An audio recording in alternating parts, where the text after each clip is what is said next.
Jason, are you ready to go? Yep, I'm ready to go. Okay.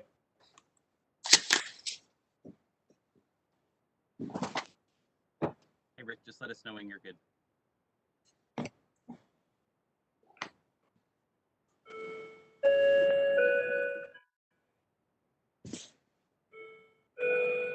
Bren, did Kathleen say if she's able to do the introduction in the Open Public Meetings Act notice? She's dialing in now. I don't see her here just yet.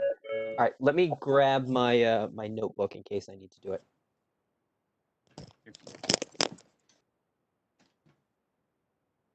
Kathleen, can you hear us? Yes, can you hear me? Can hear you. We can. Okay, I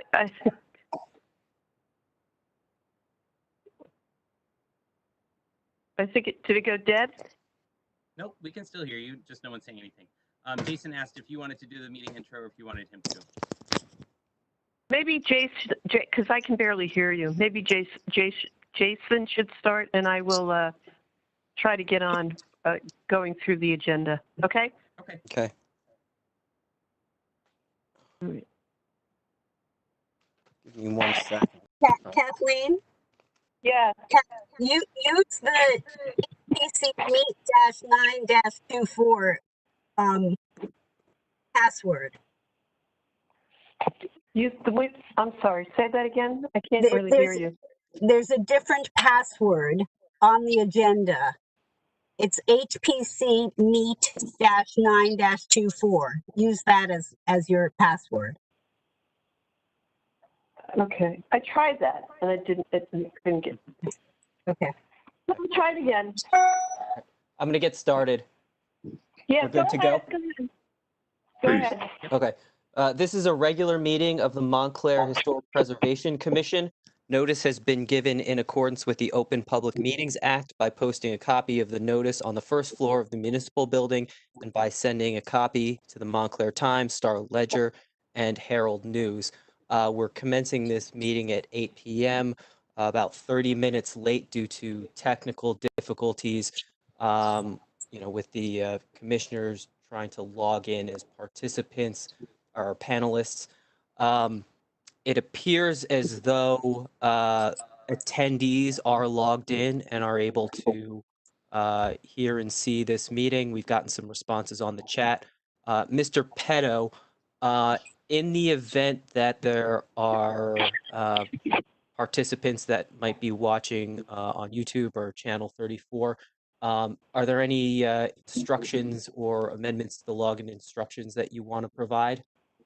There are no changes Okay. to the login information that's provided on the agenda website, and the telephone number to call in for any folks watching on TV or by YouTube is available here on the agenda as shown on the screen.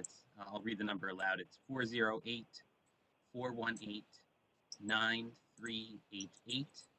and the meeting code is 173-558-2487.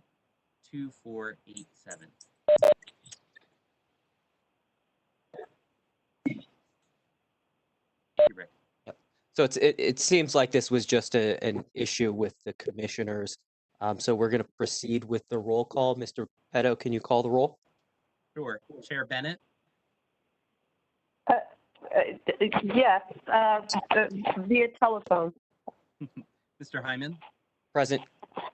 Mr. Bruni, Here. Ms. Kane Levy, Here. Mr. Reimnitz, Mr. Reimnitz. Where'd you go? See, John, there he is. he can't hear anything, it seems. Yeah, but we can see him. Mr. Greenbaum, I'm here. okay. Mr. Karasik, Here. and Mr. Connolly. Here.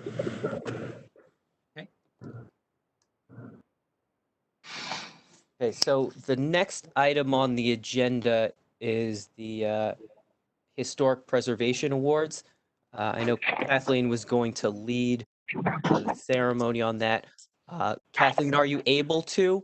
If not, we can move on to some of the other business, such as approval of minutes, public comments, and reports, while you try and get your login on WebEx going. Yes, that's a good idea. Why don't you do that, Jason? Okay. So we're going to table the preservation awards until Kathleen can log in. So the next item on the agenda is the approval of the minutes of the August 27, 2020 and September 3rd, 2020 minutes. Mr. Petto, can you bring the August 27, 2020 minutes up on the screen? Oh, you have already. And we'll do this one at a time. Are there any comments or revisions to these minutes? These are the August 27, 2020 minutes.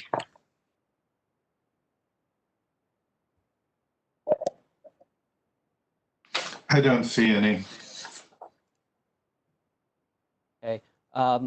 I'll request a motion to approve the minutes as drafted. Motion to approve. Is there a second? Second. Mr. Rooney, second. Yes. All in favor? Aye. Aye. Aye. All opposed? None?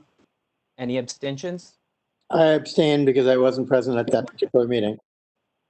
All right, the motion is approved. The next item is the September 3rd, 2020 minutes. I'll give everybody a moment. Are there any comments or revisions to these minutes? Seeing none.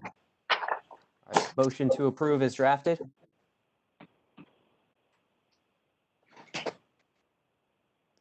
Motion to approve. Second. Second. All in favor? Aye. Aye. Aye. Any opposed? Hearing none. Any abstentions? Hearing none. The motion is approved. The next item on the agenda is public comments. And Mr. Petto, if you could open the floor to any public comments, general comments not pertaining to any specific items on the agenda. So all members of the public participating on the line, I'm going to unmute all lines. If you have any just general public comments to make to the commission, now is the time. Just please speak up and be sure to state your name clearly before you start speaking and making your comments. I'm going to unmute all lines this time. Again, this is just for general public comment, not associated with any scheduled matter this evening.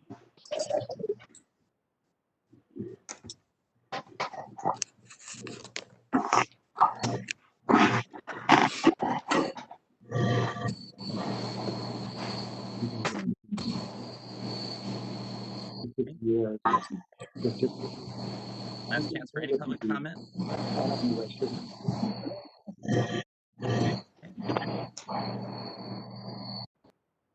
Right, I've remuted all lines, and then Ms. Bennett. Okay. just unmute Motion her. to close public comment. Motion. Second. All in favor? Aye. Aye. Any opposed? Hearing none. Any abstentions? Hearing none. The motion to close public comment has been approved. The next item on the agenda is committee reports. Mr. Petto, do you have the list of committees? Not right at the ready. Don't have them on the but I can pull it on up. hand right now.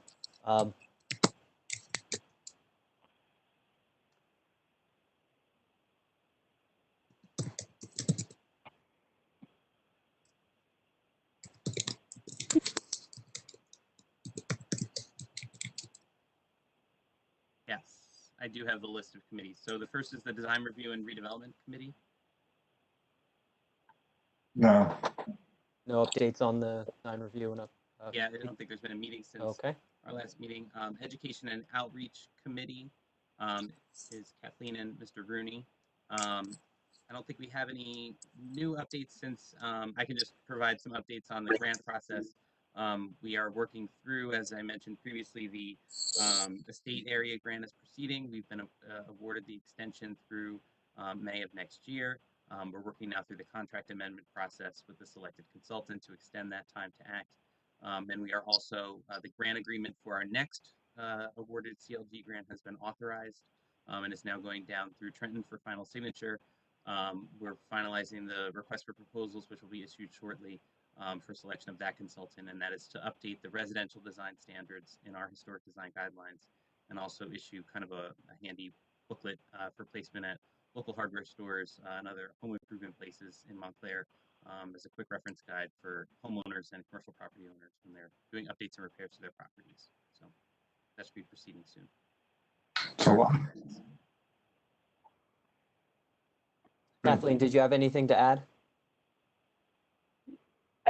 I'll be speaking next Tuesday at the Rotary Club.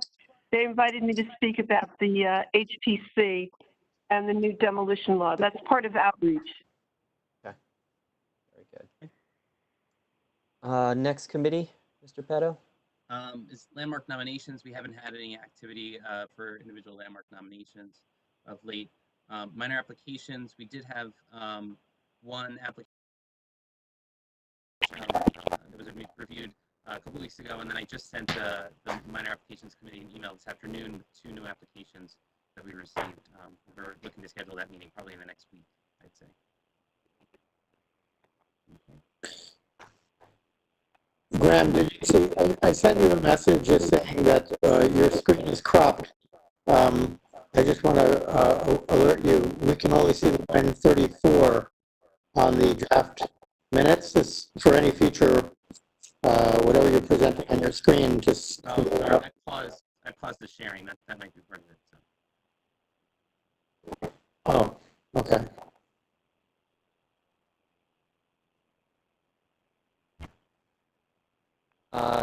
Any other committees, Mr. Petto? Revisions committee, I am looking forward to one for the Hampton House Revisions Committee meeting to review storefront materials and a couple of other items at the Hampton House updates. May I ask, has there been a final meeting of the revisions committee for the Chase Manhattan, the Chase building on the corner of North Fullerton and Bloomfield Avenue?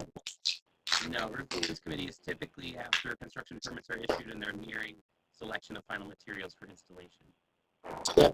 So that project hasn't even gone through, construction permitting at this point yet. Got it.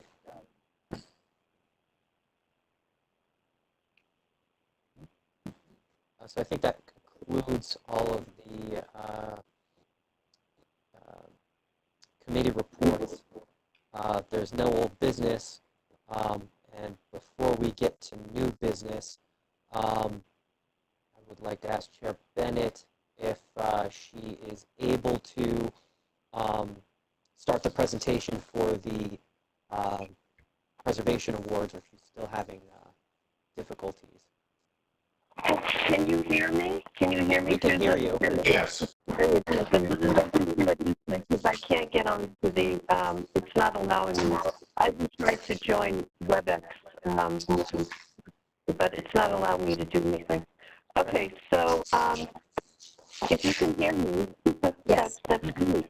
So this is one of the... Kathleen, do you want to try watching it on channel 34? That's a great idea. Okay. Okay. Oh, look at that. Okay.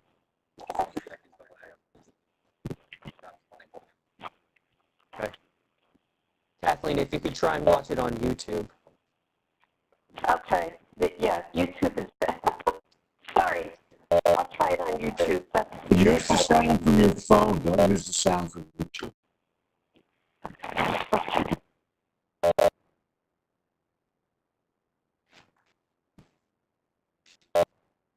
Okay, so I've got a Montclair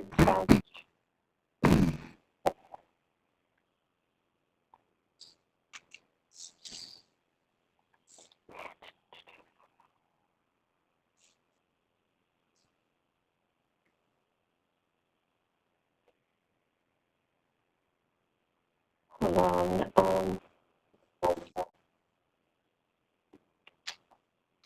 I'm trying to, no, I should have.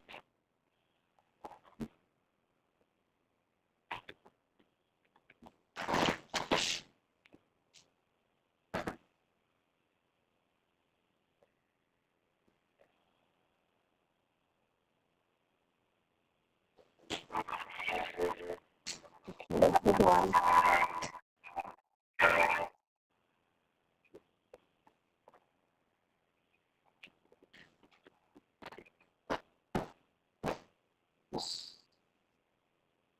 Okay, HPC meeting.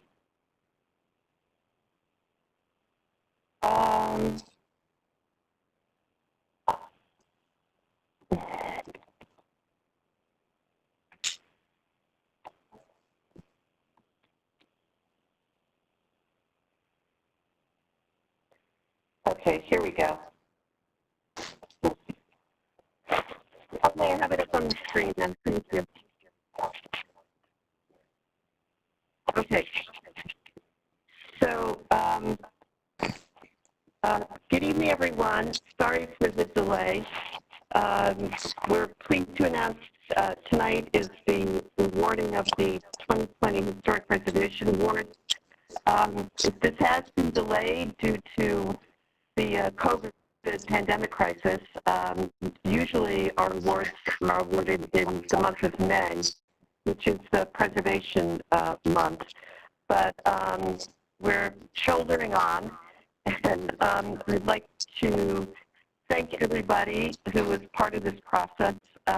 Steve Rooney and I and Graham, the committee members that discussed the awards, but everybody on the commission actually had a voice. So I would like to thank Jason. Can you hear me? Yes. Yes. Okay. I'd like to thank all the commission members, Caroline, who's up now, David Greenbaum, Steve Rooney, John Reimnitz, and my co-chair, Jason Hyman. And of course, I'd like to thank Graham, because without Graham in the office, we wouldn't get half of the things done. So with that, I would just like to continue to say that the Montclair Historic Preservation Commission was established by ordinance in 1994 and is responsible for protecting Montclair's architectural heritage and increasing public awareness of the unique historic and cultural dimensions of the township's buildings, landscapes, and streetscapes. But our endeavors, we need people to make this landscape come alive. And of course, it's all my commission members who have helped. But we also want to thank we had a number of awardees that we looked at this year. And we're actually going to be awarding 9 tonight in 3 categories. One is Preservation of the Year. We have a number of bricks and mortars and a number of preservation service. So I would like to start off by announcing our Preservationist of the Year, who is Ilmar Vanderer. Many of you know Ilmar. He has been a figure, there he is, a vocal figure for preservation, promoting Montclair's history throughout the township. A lifetime resident of Montclair, he has been vocal in supporting the Bellevue Branch Library, the Bellevue Theater, now even in the Buzz Aldrin Middle School, and most recently our lobby to get the Oakcroft neighborhood designated as historic district. And in 1910, the founding was the Friends of the Bellevue Library. And at that time, the township wanted to close the branch, but with Ilmar's stewardship and his fundraising and bringing it into the public forum, not only did the township reopen the branch in 2011, but it invested money into protecting the structure's historic integrity by restoring its character, defining show windows. And so that I must say the library is looking very good now.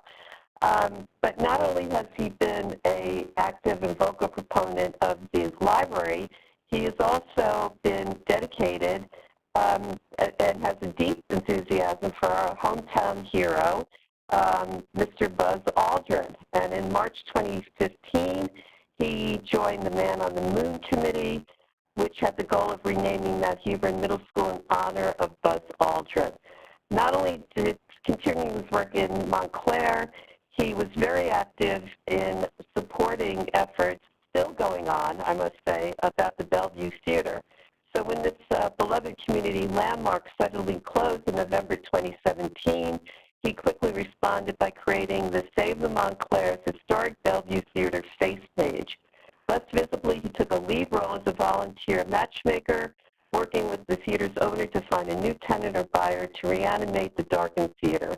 He spent hours speaking with different parties and arranging and attending meetings in the service of bringing the theater back to life. And we all applaud Ilmar's efforts to that and waiting to see going forward, which is everything is still very positive.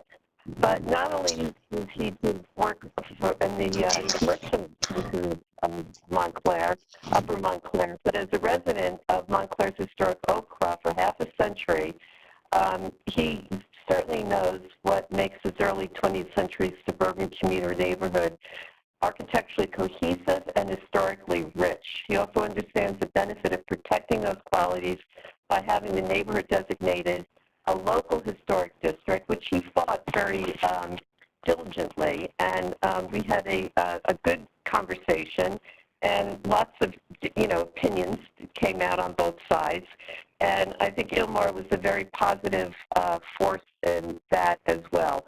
So as I said before, Ilmar has been certainly a positive and vocal and erudite and well-articulate speaker in many different aspects of Montclair's preservation. And I'm really happy to the committee that the HPC is able to present this award to Ilmar. So I think Graham is going to technically, he's able to let Ilmar say a few words. Ilmar is here now if you wanted to say a few words. So Okay. Ilmar, I'll unmute your lines if you want to say a few things. Go ahead.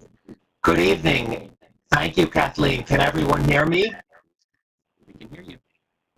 I am so incredibly honored and immensely humbled by this wonderful award. I feel like I've won an Academy Award. Of course, it isn't an Academy Award, but it's just as meaningful because of the value and magnitude of Montclair Historic Preservation Commission's outstanding work, which it represents. This acknowledgement means the world to me because absolutely everything about Montclair, as well as everybody in Montclair, means the world to me. I thank my family for their patience, understanding, and support when I was doing this work and didn't always have time to do work around our house. I dedicate this award especially to my late father, Tonu Vanderer, a longtime Montclair architect who taught me to appreciate design, heritage, and history. When I began advocating, I couldn't imagine ever receiving an award for it. Buildings cannot speak for themselves. So I spoke up and took a stand to be able to say I did my best when the futures of iconic landmarks were in doubt. Thanks again for recognizing my efforts on behalf of Montclair's valued public buildings and treasured community spaces. And all success always with your work writing the next chapters of Montclair's rich, diverse history. Thank you. Thank you, Ilmar. Our next award in the bricks and mortar category, Caroline Kane Levy will be presenting, and it is to the it's a residential bricks and mortar award, the Eshelman House, FCC Label Street. Caroline. So it's my great honor to present Priscilla Eshelman with this award for her beautiful house that faces onto Erie Park. As a commuter, from the Walnut Street station, at least until through March, I was able to look at the house every day and really appreciate it. Priscilla notes that she restored, quote, every square inch of my house, from chimney liners to a new roof to asbestos abatement for basement flooring and everything in between. Built as workers' housing prior to 1908, it is situated across the street from Erie Park, which was a stone yard at the turn of the century. Restoration of the exterior facade included reshingling and replacement of windows in the original configuration when the original was salvaged. From the weather vane to the lattice work, from the front door to the exterior lighting, all exhibit the handmade look of the era. Congratulations, Priscilla. Thank you. That means everything to me. And I just want to say white vinyl is never the answer.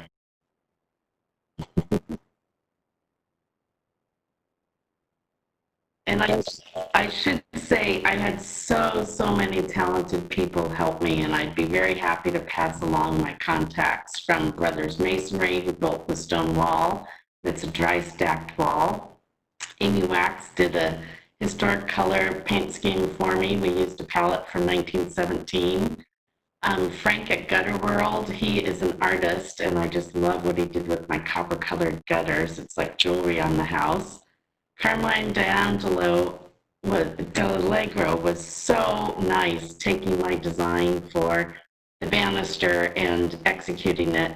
And Ed Caroline always brought me really thoughtful choices in terms of restoring my house. He knew I did not want to hear vinyl. And he never brought me a vinyl solution. So I do thank so many people who contributed to the house.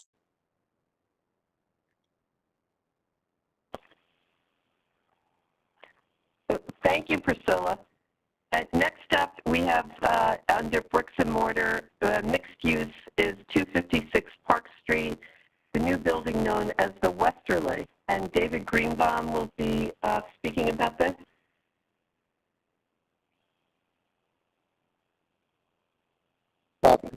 As the Historic Preservation Commission was integrally involved in working with the developer of the building, and I want to express my great satisfaction and pleasure with how cooperative and collaborative the developer of the building was with our input.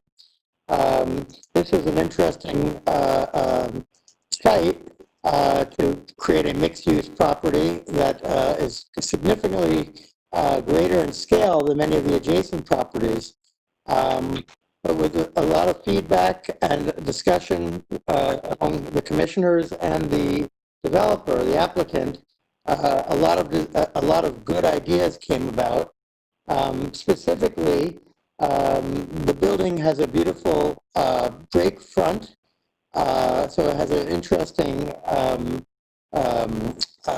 prominence, a monumentality, with the center breaking forward from the side panels. There are pilasters with nice reveals on the corners. You'll notice that the brick it's a distressed brick, and the mortar work in the brick is reminiscent of an older industrial type mill building, and it came across very authentically. The contrast of the cornice and the dado lines, the window lintels and sills, all done in cast concrete, matching the color of the mortar. Material used in the rear of the building, which was a more contemporary character, was matched harmoniously with the color of the brick mortar, so it blended very nicely. Other features that stand out, the awnings being open on the sides, allowing a little more openness and lightness to the facade of the building. Just the overall tone of the building, reminiscent again of an old mill building, and yet still having a residential quality to it. The other unique aspects of the masonry work included running and stacked bond for a degree of visual interest. So different types of masonry treatments, but done very tastefully, were done. So there was a great deal of clear pride on the part of the developer or the applicant, and it comes forth where we have a building that's a great addition to our Watchung Historic District. I want to add that I spent some time speaking with owners of adjacent properties and people on the street, and I just candidly asked them what their thoughts were of the building, and it was so pleasing to hear this. Neighbors and passers-by all complimented the building, all spoke very positively, using words such as beautiful, well-built, looks great, fits in, quality construction. The owners of two immediately adjacent buildings both spoke very well of the building. All of this is very, very positive. And again, so other design feature that I want to also point out is how the parking was handled. Because of the unique nature of the lot, the parking was actually placed in the back of the building and below the building, which is really discreet, and it takes the visual impact of the surface parking and removes it from the public right of way. So effectively, all the parking is hidden to the those visiting the Watchung Historic District. So that was done very well. Other details include plantings in the rear and a wooden fence, which was very nice.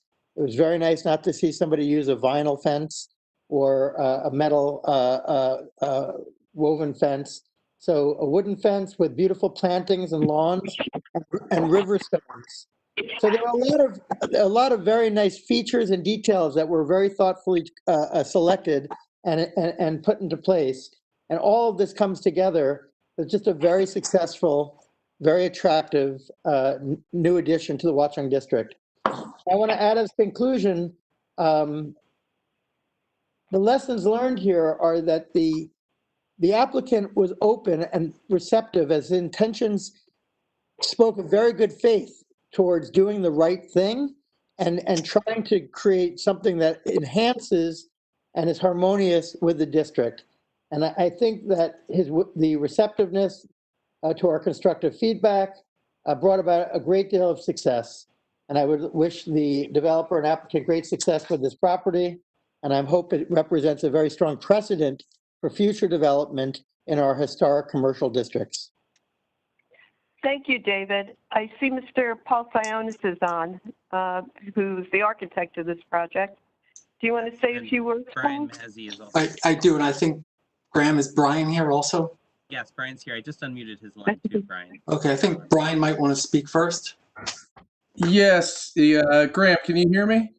Yes, we can hear you, Brian. First, Mr. Greenbaum, I want to thank you for that long list of compliments. It's good to hear that. We know we went through a lot of steps with all the boards, and hopefully, like you said, we took everything into account and tried to do the right thing by the neighbors and all the boards involved. So we just want to thank the HPC for recognizing us and all of our hard work along the way. And it's good to be a part of the Watchung Plaza community. It's a tight-knit group there, and all the small business owners were very supportive, and the neighbors were easy to work with. Once they got over the initial idea that there was going to be some change in the neighborhood, and they realized that change isn't always bad as long as it's done the right way. So thanks again. I appreciate it. And hopefully this will be the first of a couple projects in town. Thank you very much. So this is Paul Sionis speaking. I'm project architect. Thanks to the HPC for nominating this project and giving us this honor. It's truly appreciated considering the amount of construction that always seems to be taking place in Montclair. I was surprised and happy to be reminded just a few days ago that this is the 5th bricks and mortar award our firm has now received. The HPC has been an asset to our office in that we can usually take the comments that are offered and incorporate them to get a better finished project. A good project, though, begins with good clients, and you just heard Brian speak. So it was a pleasure for us to work with Brian Mazie and Michael Nerchio of Molfetta Corps over the last few years and to build a relationship with them. Not only were they the developers, owners, but they were also the general contractors. From the very first day I met them, their focus was on a high-quality project that would also exemplify the masonry expertise, which they certainly have. Each of the 11 dwelling units in this new building was rented in 5 days or less, and except for the affordable units in the building, each rented for above the asking price.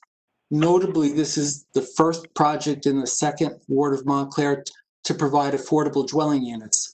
So, and to me, the brick and stone detailing on the building, the individual balconies and terraces, the transition from the traditional front to a more contemporary rear, plus even the use of all native plant materials on the site make it worth taking a closer look at this project.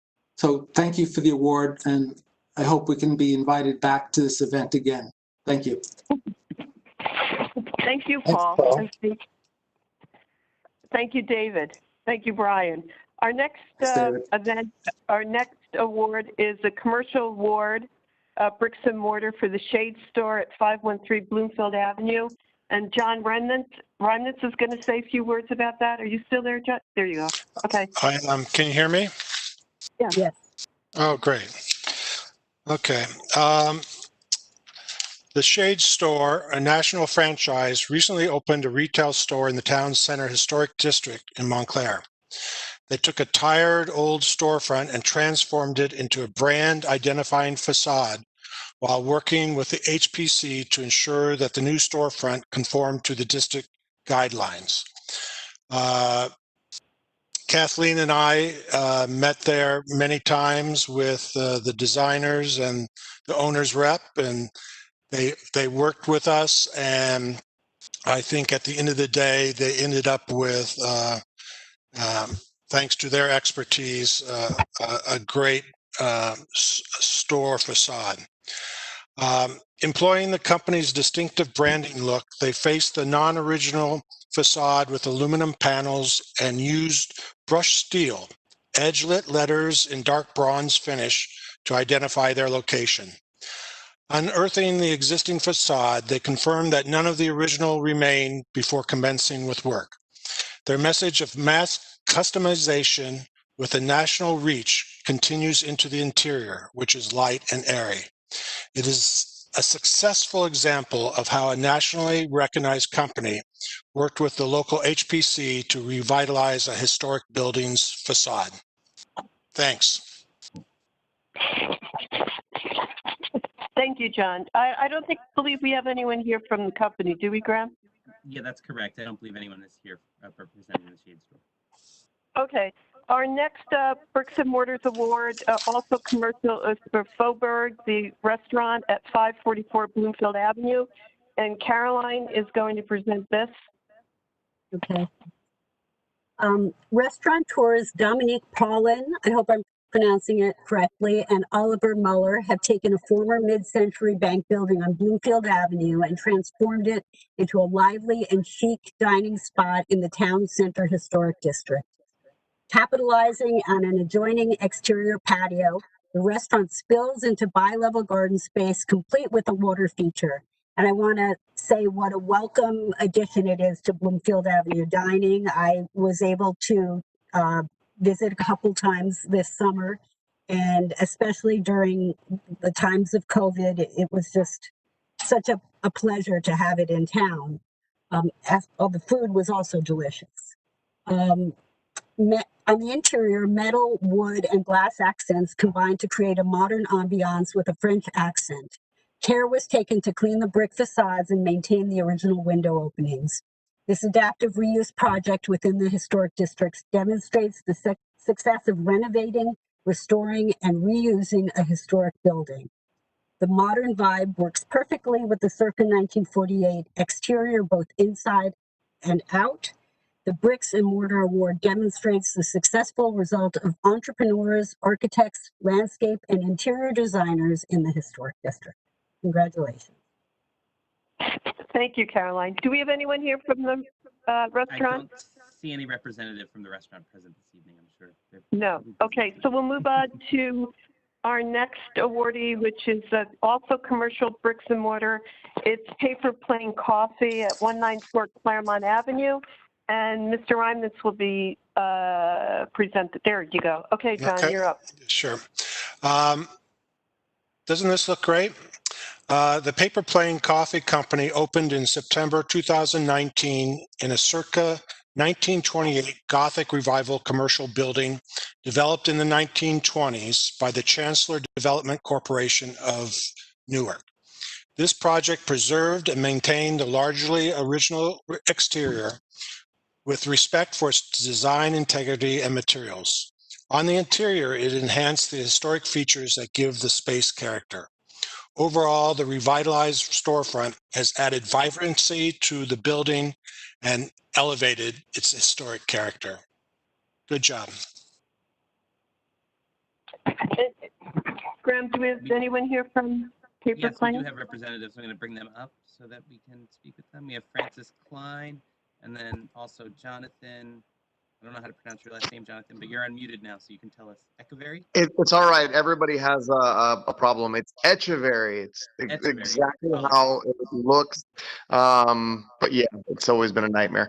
Thank you for this. I'm so excited. This was a pretty momentous occasion.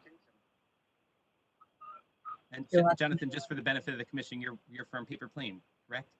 I am the owner and founder of Paper Plane Coffee Company. But I have to say, I have to give a huge thanks to Ed Lampton and Francis Klein. I mean, without either of those two, with their incredible vision, I mean, especially Ed, you know, that they're responsible for the beauty of that store. I see Ed is here as well. I'm going to try and add him in, but looks like I'm having trouble to adding him. But I see Ed is here too. And then Francis is also here as well and unmuted, if you want to say a few words. It's been a great honor to receive this award from the outstanding Montclair Historic Preservation Commission. It's so important in town. I really want to thank him. He's just been wonderful, a Montclair resident, family man, and business owner. And Ed Lampson, an incredibly creative general contractor. As a team, we wanted to modernize without losing the charm. Great. Thank you so much. Okay, thank you very much. And Ed, I see that you're here, but unfortunately I can't unmute you. I don't know what's going on if you're not connected correctly, but Ed Lampson is here as well, and it sounds like he was a great part of this project too. So kudos to you, Ed. We really appreciate your work in helping restore this storefront. I'd like to reinforce that. Very creative, thought through all kinds of problems. Great. Thank you. Thank you all, and congratulations. Okay. Next up, we go to our Preservation Service Award. And who would have guessed in 2020 there would be three awards, the year of the COVID and centennials, 3 centennials. This we have the Montclair history. Graham, is that what's up now? First, we have the Women's Club of Upper Montclair. Oh, okay. I just saw yeah, thank you. Okay, so I'm presenting this. The Women's Club of Upper Montclair is celebrating their centennial this year. They have a long list of community projects that they've been involved in. They've been involved in autism awareness, Operation Smile, Canine Companions, and currently they're working on as court-appointed special advocates of New Jersey, which is CASA. But we have awarded this for their outstanding stewardship of the building that they've been housed in since 1923. And the building, as many of us know, I mean, I've attended many things there. We actually had my son's baptism celebration in the foyer. But it was designed by the famous local architect Francis Augustus Nelson. And as everybody knows, he was very active in Montclair, responsible for the Bellevue Library, the Williams-Sonoma building, and other buildings in the area. So do we have anybody here from the Women's Club, Graham? Graham, do we have anyone here? Oh, sorry, Kathleen, I was muted. I'm going through the list now. I don't believe we do. I don't think we do. No, we do not. Okay. And the next award will be going to, can we bring up the next picture, Graham? Yep, I just did. Okay, this is Lackadair Academy, and Steve Rooney will be speaking about this one. Lackadair Academy opened its doors in 1920 as an independent educational facility by the French branch of the Dominican Order. The mansion, which was the convent to the school until 3 years ago, was built in 1894 for Dr. Morgan Ayers and his extended family. Commanding pride of place in the northwest corner of Lorraine Avenue and Park Street, this structure was considered one of the finest residences in Upper Montclair at the end of the 19th century. Known as Homeland on the 1906 Essex County tax map, it was built in a Richardsonian style with a massive brownstone foundation. It also boasts delicate Queen Anne detailing and the fanciful column capitals and the elaborate skullwork of the entry gable. The imposing turret and front porch epitomize the high Victorian style.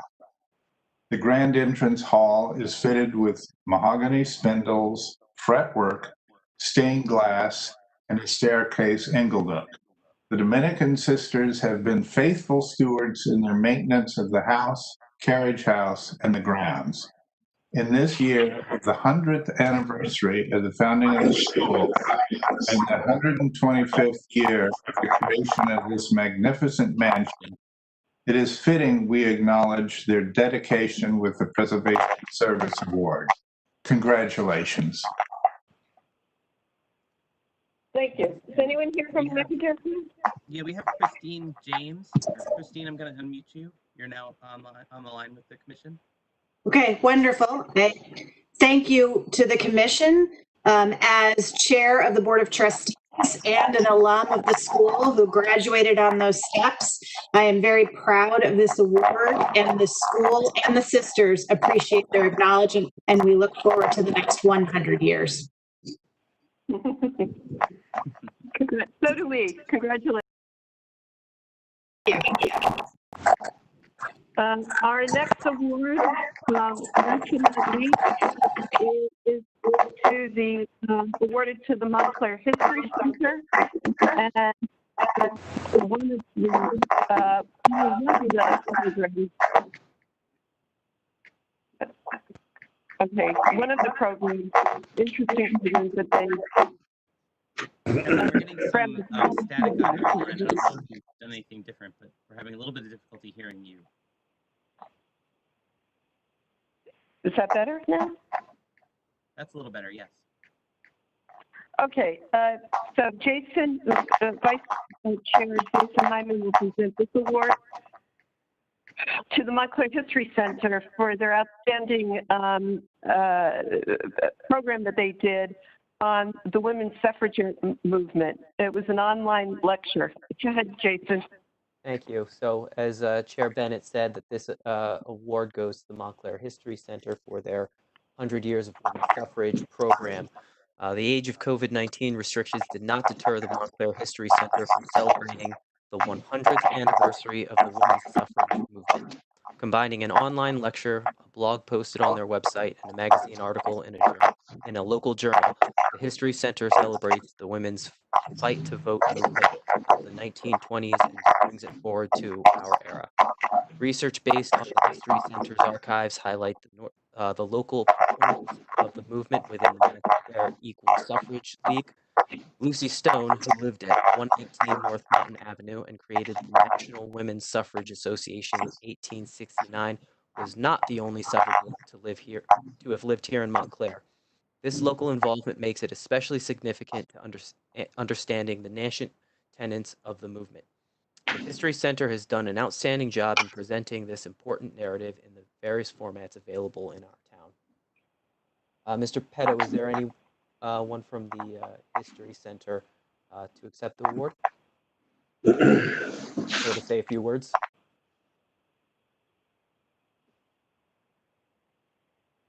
Am I unmuted? I'm Jane Elias from the Montclair History Center. I want to thank you for recognizing the work that we've done. I also want to invite you to join any of our other programs that we're doing this year on virtual format on Zoom. And I want to pay homage to the women who came before us and who fought against social norms to get the right to vote. And so, channeling the Academy Awards, I'm going to encourage everybody to remember to go out and vote this November. So thank you very much, and hope to see you online at one of our programs.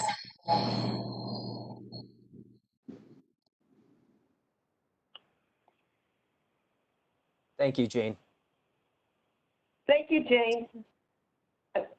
The audio is better now.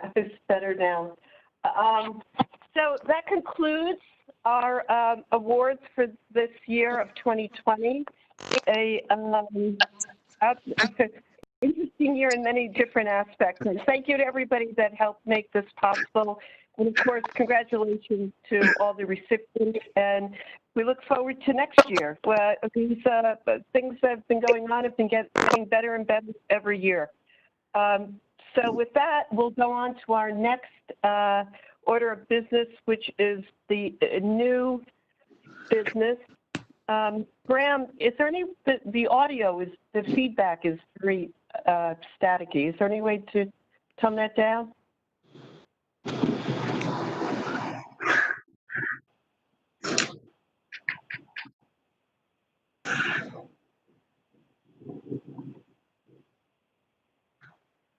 Well, I can't hear you now.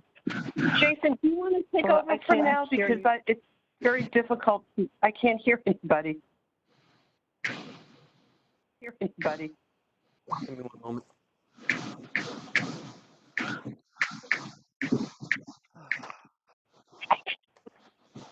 All right, the next item of the agenda is under new business, is item 8A, a referral from the Board of Adjustment, application 2690, 44 Godfrey Road.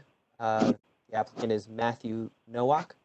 It's a bulk variance application to construct an addition to an existing one-car garage on the property in the R1 family zone within the Oakcroft Potential Historic Resource Area, and we're reviewing this application to provide our recommendations to the Board of Adjustment. Mr. Petto, are the applicants here?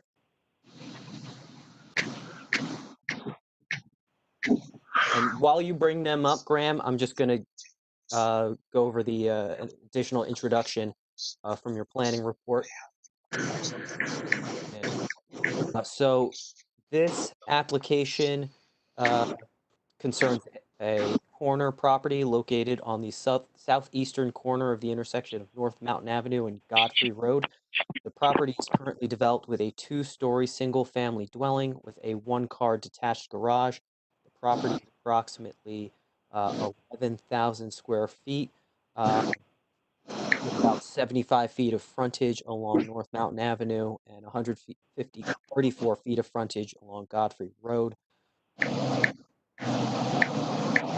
As indicated before, this is an addition to the existing 1-car garage. The existing measurements of that garage are 18.5 feet width by 19 feet depth. The applicant proposes to construct a new roof on that garage with a peak height of 15 feet. The applicant requests a C variance relief from Montclair Code 347-46A2A. That is a variance for the required minimum side yard setback for an accessory structure on an interior lot, which is 6 feet. The existing garage is 3.3 feet. And the applicant proposes to construct the new dormers and roof atop the existing garage structure. So it doesn't sound like there's going to be any increase in the variance at issue. The next variance is for section 46A3 of the zoning code, and that relates to the 6-foot setback for accessory structures. And similarly, is the existing is a 3.3-foot setback, and it does not appear that that line will change. Are the applicants ready? Yes, I'm here. The applicants, this is Eric Karasik, the attorney. Could you, wherever you are, raise your right hands, please? And repeat after me. I solemnly swear, or actually do it this way. You solemnly swear that the testimony you're going to give this commission is the truth, whole truth, and nothing but the truth. I do. And can you state your name? Oh, go ahead. Sorry. I was going to say it, but go ahead, Jason. Can you state your name, address, and your affiliation with the application? My name is Matt Nowak.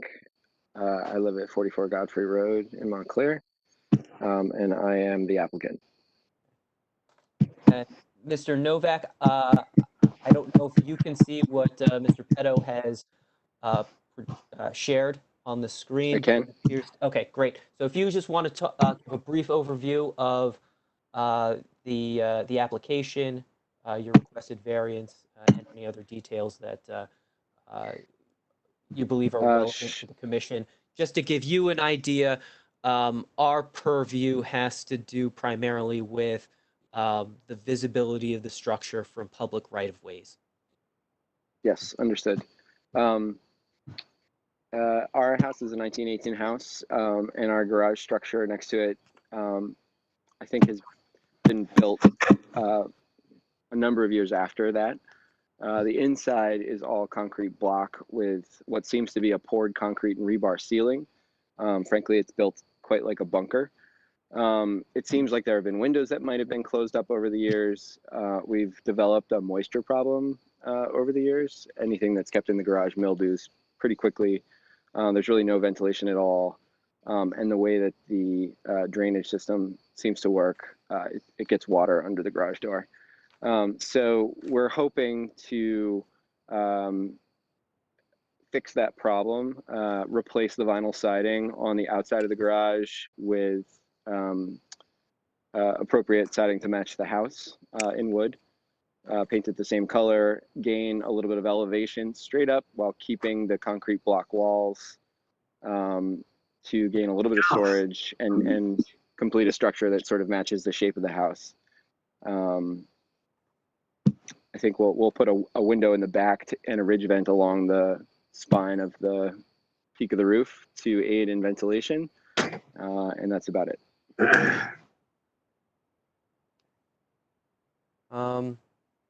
Any questions from the commissioners? And we'll start in the order that you're appearing on my screen. So Ms. Kane-Levy, any questions?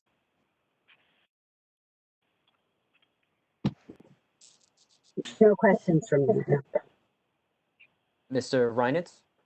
I have one question. Mr. Nowak said that he's doing wood siding to match the house, but on the drawing I read hardy plank concrete. Yep, and that's being changed. That was one change in the plans that happened recently when we Didn't realized. make it here. Got it. Correct. Okay. Correct. Okay. Oh, I have one other question.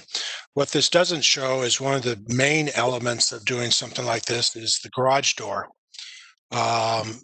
Is there some idea about what you're going to do for the garage door? Currently, the only plan with the garage door is to replace it to something new that also isn't fitting with the style of the house. Right now, the garage door is a metal vinyl mix that has some mildewing across the bottom and is missing a window. I think our current plans was just to make that look quite a bit nicer in fitting with the same style. Well, I would encourage you to add a little bit more detail to the front with the garage door, and perhaps have the upper panel of the garage door be windows or glass. That sounds fully in line with our intention. Okay. I don't have, well, that was a suggestion. That wasn't really a question. I guess that was a question and a suggestion. Okay, I'm done. No, thank Mr. you. Rooney? We'll take that.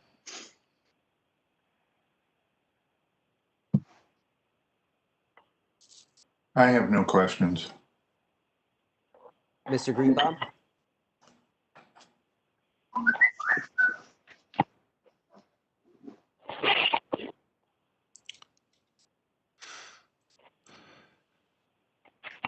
Mr. Greenbaum, do you have any questions? You're still on mute. I'm sorry, what is the material for the windows? It's hard to see on the screen. I have my paper here, but I just figured I'd ask you. Yeah, no problem. Our plan is to do an Anderson window, a proper insulated window. Would that be a vinyl window or? No, it would be wood. You mentioned the need for ventilation. Could you just explain how you're addressing the issue of ventilation? We are raising the height of the roof to the 15-foot threshold and putting a ridge vent along the spine of the roof. Got it. As well as putting a window in the back of the garage. Okay, thank you very much.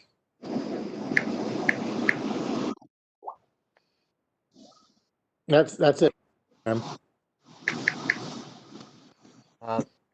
Connolly, did you have any questions?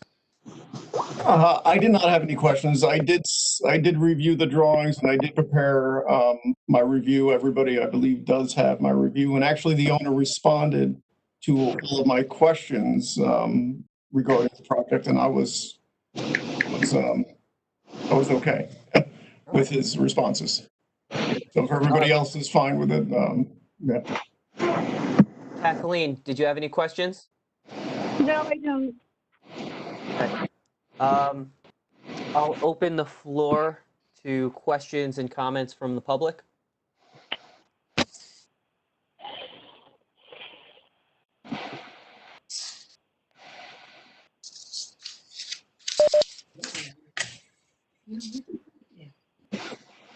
I think the attendees are blocked.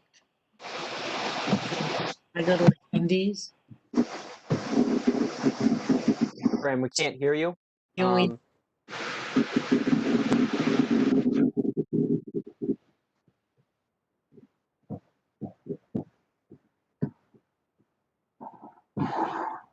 Graham, do we have any attendees that would like to ask questions or give comments?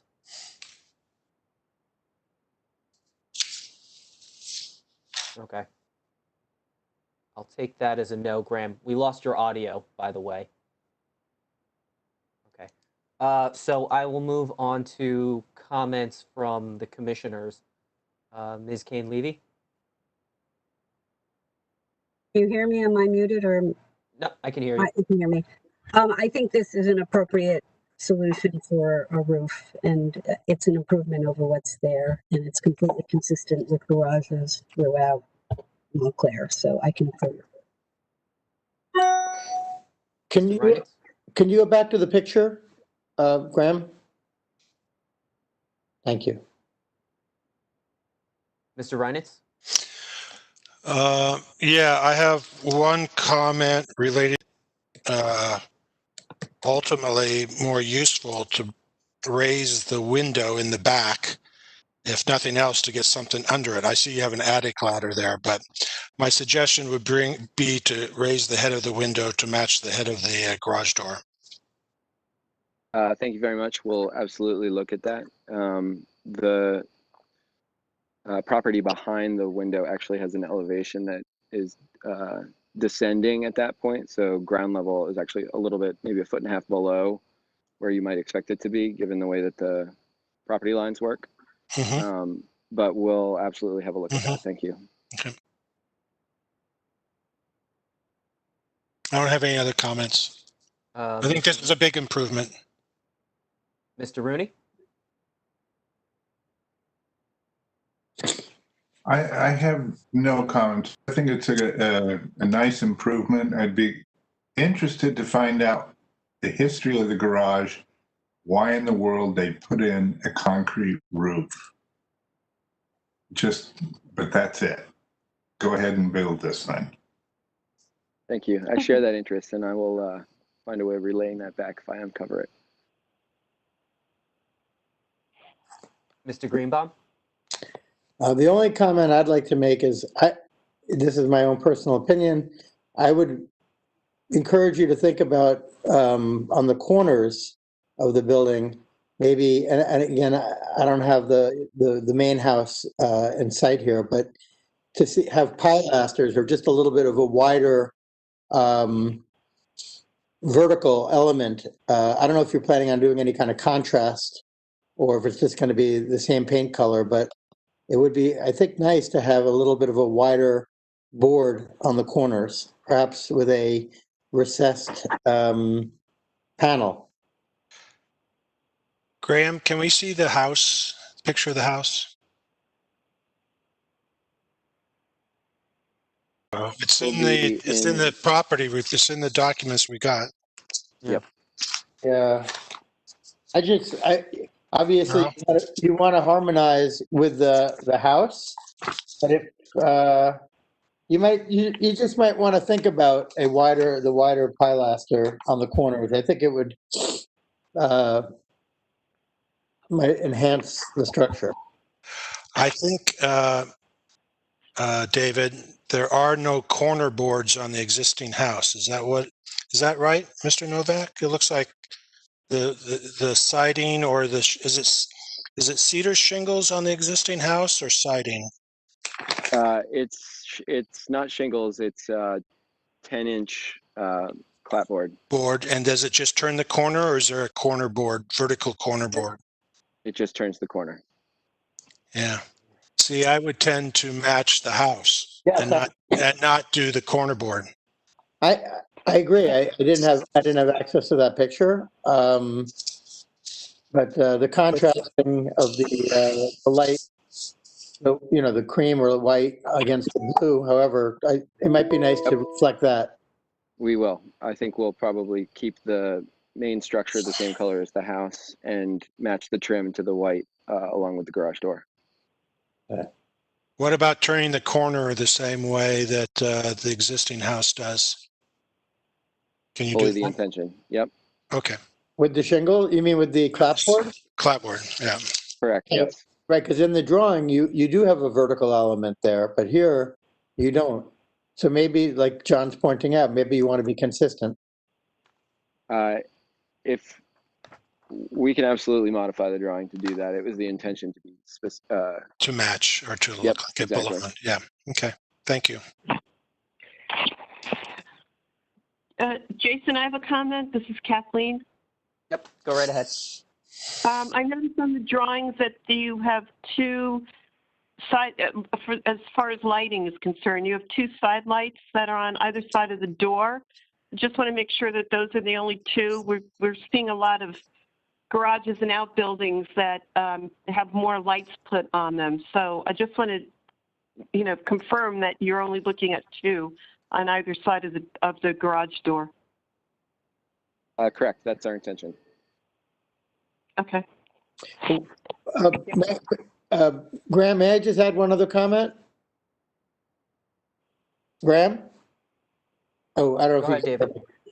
Oh, my comment to the applicant, I would suggest that the width of the clapboard lapping on the garage should also match the same width of the lap on the clapboard on the house. Yes, that's our intention as well. It's not indicated here in the drawing correctly. It's a 10-inch board, and we'll be matching that exactly. Okay, very good. Any other comments from the commissioners? No? Okay, so I echo the sentiments of my fellow commissioners. I think overall it's a very good project. I like what you've presented, Mr. Nowak, you know, based on the confirmation of the changes and corrections you provided in your testimony. So I would recommend the approval of this application and the approval of the grant of the variances. So moving on to the recommendations that we want to pass to the board, I heard several comments from the commissioners. I did want the recommendation to reflect the changes and specifications that Mr. Nowak testified to, specifically the change in the plan from clapboard to wood, confirmation that the width of the clapboard would match that of the house, confirmation that the Corners?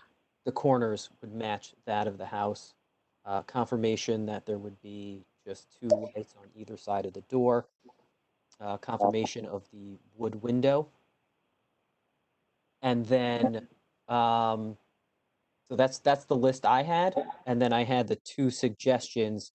The first regarding details, provide I think Mr. Reines, that was your comment. I think you had some specific recommendations with respect to the garage door and a recommendation to raise the height of the rear window to match the height of the rear door. Yeah, I'm less concerned about the window, but the door is important, I think. So, can you reiterate the design details yeah, that you would like to see? generally garage doors, like it looks like this is a 10-foot by 7-foot door. And the 7-foot is usually broken into 3 or 4 horizontal panels. I would just suggest, excuse me? 5. It's broken into 5? Generally, yes. Well, I see a lot of garage doors that have the windows that run across the top in one of the panels. So I don't know if you can do that 5 into 7. That's a 1.5 feet. I would encourage some sort of windows to with muttons, not unlike the back window or that upper oculus, to be incorporated into the door. Mm-hmm. Maybe it would be helpful to say that the door should be reflective of the fenestration of the house in some form. Have something like that instead of just being a flat panel door. Right. All right. So we have the 2 suggestions and the 4 points of clarification on the plans, as previously described. Is there anything else that we would want to include in our recommendations? Okay. Could I have a motion? Actually, I guess we don't need a motion on this. No. So, all right. So the Mr. Petto, were you able to take all of that down? Okay. Great. Mr. Nowak, thank you very much. Thank you. Next step is Good luck. We'll be sending this to the zoning board with our recommendation to approve. All right. The next. Thank you. Take care. The next item on the agenda is 8B, referral from the planning board, application 2686, 59 Church Street. And the applicant is 65 Church Street Urban Renewal, LLC. This is a major site plan application for construction of a new 5-story mixed-use building in the amended Hahne's redevelopment area within the Town Center Historic District. Mr. Petto, if you could bring the applicant and their professionals up while I go through the introduction. Yes, I can. So folks can hear me now? Yes, we can. Okay, good. Sorry about that. Yes, I will bring in the applicant at this time. Is there a PowerPoint with this? There is, yes. Just give me 1 second. Yep, I can switch gears. Let me just bring the folks in. You can go ahead so we have and do what you need to do. I'll just read off the site description and the project Okay, description. very good. Okay, so the subject property is a 0.84 acre lot. It's currently the private parking lot on Church Street. The site had been previously used as the parking lot for the Hahne's department store.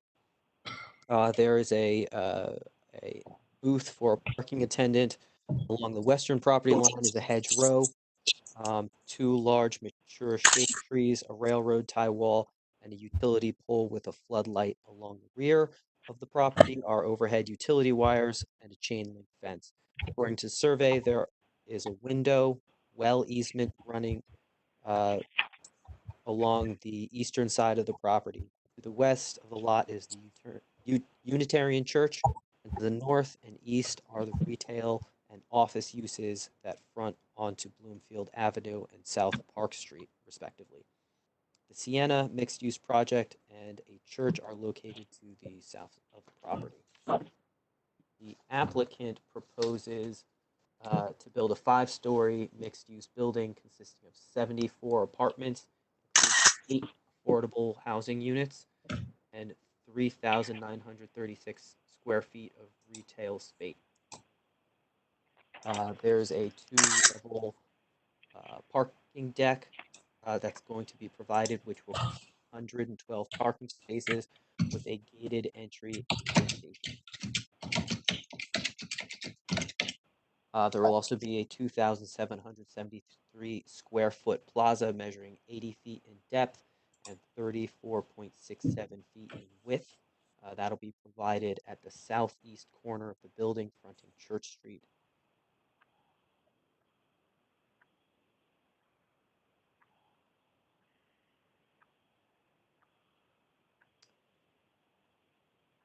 The subject property is zoned within the Hahne's redevelopment plan. A review of the plan indicates the following items need to be addressed. The redevelopment plan requires a financial and or material contribution to the township of $175,000 to be provided to improve the parking conditions at the existing public lots in the area. Applicant should show how this will be satisfied. The redevelopment plan requires the redeveloper to submit a parking management plan to maximize the efficient use of non-on-site parking to provide additional shared parking to the public to supplement the 20 public spaces being provided.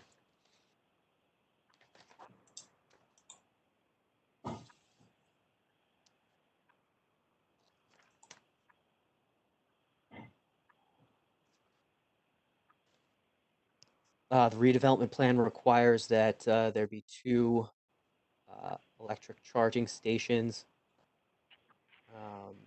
and the applicant should provide additional details. The redevelopment plan requires the project includes significant green building techniques, such as which result in achieving a silver LEED certification. The applicant must either submit or a waiver to be provided for a completed LEED or Green Globe certification spreadsheet and a fiscal impact analysis. I'm not going to go through all of the planning considerations. This does not particularly concern the historic status. Regarding that historic status, the new construction would be located adjacent to the Town Center Historic District, a locally designated commercial district with established design guidelines and standards for review. Historically, 61 and 65 Church Street were 2 separate property parcels. An 1857 town map of West Bloomfield, now Montclair, shows the properties were not yet parceled and part of Joseph's Munn Farm.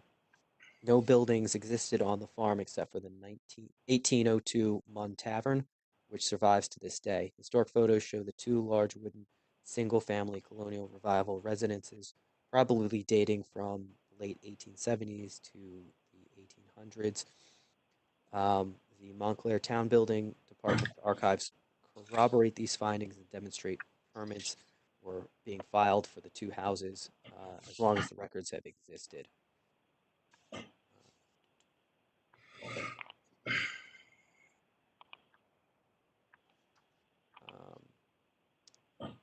The property was then owned by Dr. Levi Halsey, and a two-story addition was constructed in 1908. Further alterations were conducted in 1906. And then the properties were subsequently purchased by Hahne & Co. and paved as a surface parking lot. That was in the 1950s.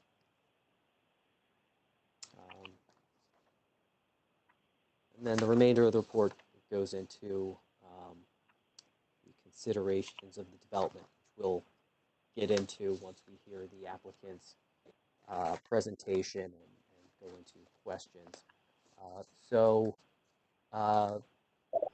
Mr. Karasik, can you go ahead and introduce and swear in the witnesses? I will do that. I see Mr. Stevie. Is there anyone else who's going to testify this evening? Mr. Camalato, who's the attorney, I see. Is there anyone else, Mr. Camalato? Did you anticipate testifying? We do have Sony David here from Langen Engineering, just as the project engineer. We don't anticipate needing his testimony, but we wanted to have him available tonight. All right, well, I'll swear him in then. Ask Mr. David to unmute himself. Good, thank you. So, Mr. Stevie, Mr. David, could you raise your right hand, please? Do you solemnly swear the testimony you're going to give this commission, truth, whole truth, and nothing but the truth? I do. And Mr. David? Yes, I do. Oh, okay, great. And what I'd like each of you to identify yourselves and what your relationship is to the applicant. Go ahead. Okay, I'll start. My name is Bruce Stevie. I'm a principal in the firm Martetto Higgins Stevie Architects. We are the architects for Bijou Properties, the applicant for this project. My name is Sony David. I'm the site civil engineer. I work at Langen Engineering, and we prepared the site civil drawings. Thank you. And I just want to say, Ms. or Madam Chair, depending on who's chairing here, that this is a redevelopment area, and the redeveloper has entered into a redevelopment agreement with the township of Montclair.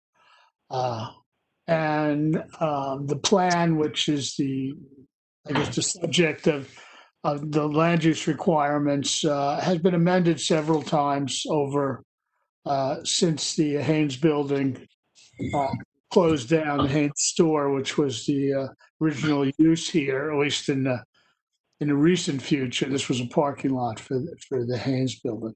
So the redevelopment has been proceeding, and one of the requirements in the redevelopment process is that the applicant obtain site plan approval from the planning board. And that's the process which has caused it to be referred now to the Historic Preservation Commission. So thank you. Thank you. Mr. Camalato, Mr. Stevie, Mr. David, it's your show.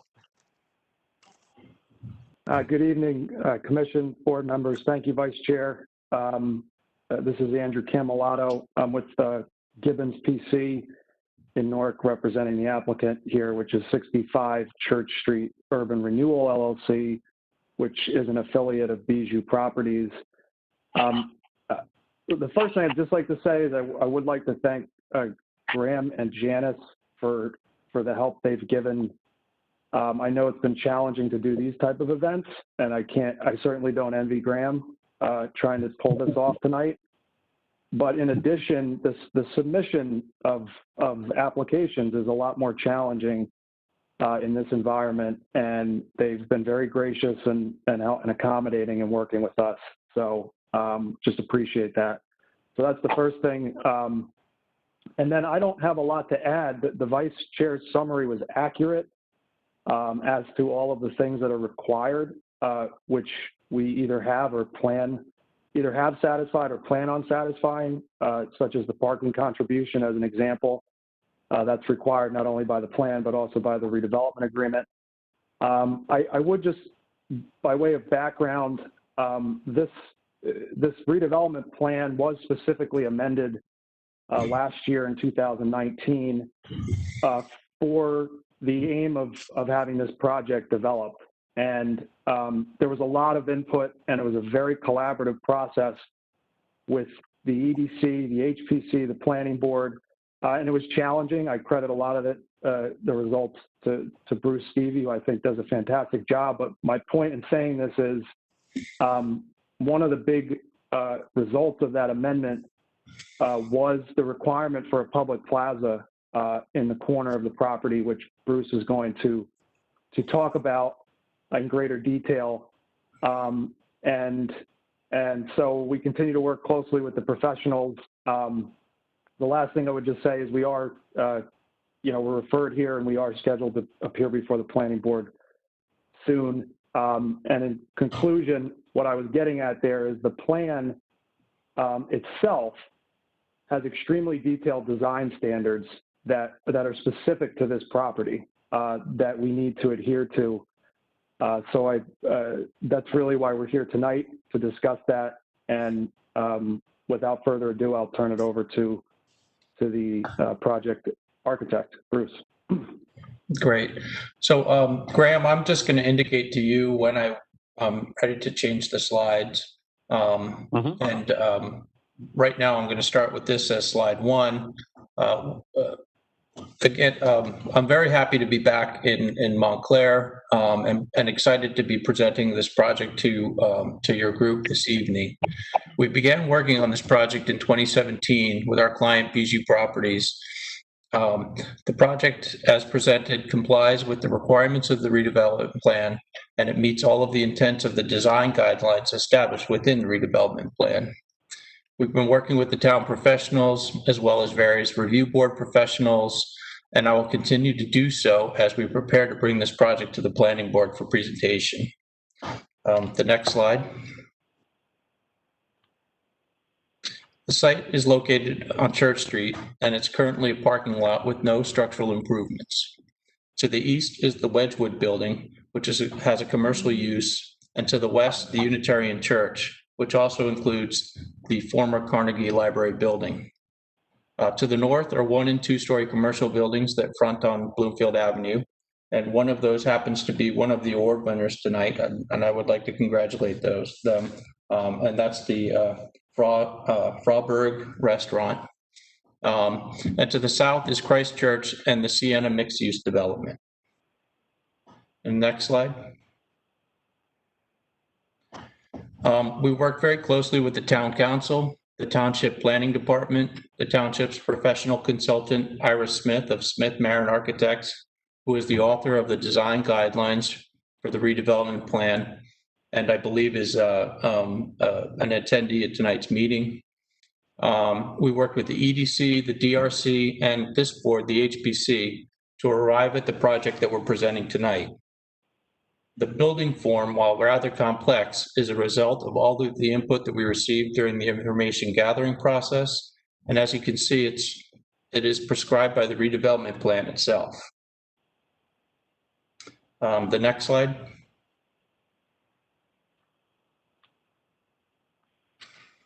So this is the site plan proposal.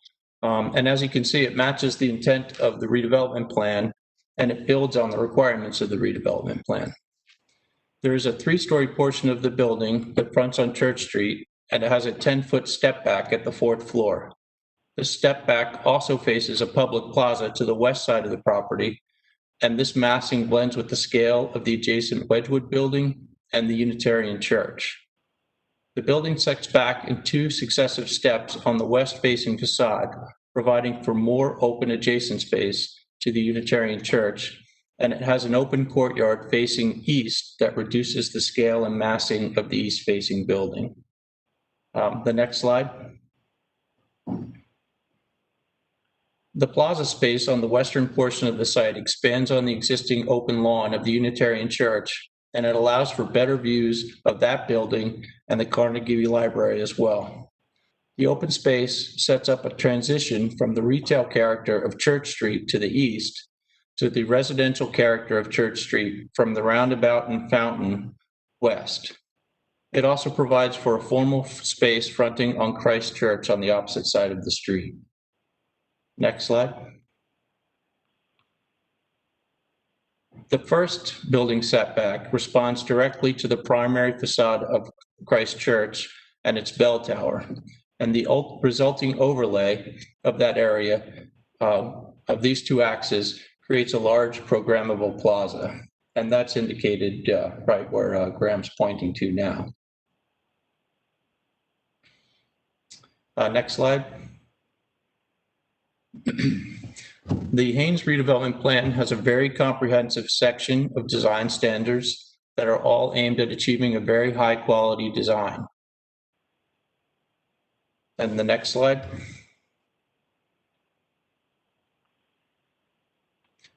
The redevelopment plan design standards allow for a wide range of architectural styles for this site. They range from historicist to modern. Next slide. One of the styles is one of our tasks was to interpret the styling for the project. The plan allows for a variety of architectural styles ranging from historicist to modern. In looking for inspiration on the architectural style for this project, the design team looked to the adjacent historic postmodern styles for design inspiration. The design was developed as a modern interpretation informed by these contextual topologies. One of the requirements of the redevelopment plan was there was a series of 5 photo collages, the first being the one at the bottom of this page. So we can go to the next slide, and to the detailing of the neighboring buildings. And the way that we inserted the building into these images is we've generated a 3-dimensional model, computer model, and then photoshopped or photo simulated them into the renderings. This view clearly shows that this site can be the beginning of a gateway to the Church Street shopping district. And I think it's great to note the Carnegie Library is the building on the left of the screen, and Christ Church and the bell tower on the right of the screen, and the Sienna mixed-use development is the building in the background. Next slide. So this is the first slide where the building gets inserted, and I will suggest or mention to the group that this is a raw model. This is not a rendered image, so it's really just the model placed in its space. We have some renderings that we'll be sharing with you further into the presentation. The general massing and material considerations, that's one of the requirements of the redevelopment plan. Design guidelines was to study and consider those. An analysis was done of the neighboring context with attention paid to the rhythm, scale, and detailing noticeable along Church Street. Massing of the building is conceived as a smaller brick volume. So we broke the building down into smaller components, which are oriented along the open plaza space. And what you can't see in this image is that the building stepping back to the north has 3 facades that are facing towards the Unitarian Church. The first volume steps down to the lower scale prevalent along South Park Street and Church Street. A portion of the building along Church Street steps back further to preserve the latent views along the plaza space. And that's that step back above the 3rd floor. An interpretive modern style combines the traditional leaning design and combines it with a modern leaning design. In the building design, while the building parts are clearly different, we have tried to tie the more traditional scaled 3-story masonry mass to the more modern 5-story portion of the building by using similar fenestration and materials. Next slide, please. This is the second photo simulation, and this is a view from Trinity Place and Church Street. What I think is noticeable about this are the large-scale windows of the Carnegie Library, the large-scale windows and grouped windows of the Unitarian Church, and also the large-scale windows of the Wedgwood building further in the distance. This helped inform the window patterning of the proposed building. Next slide, please.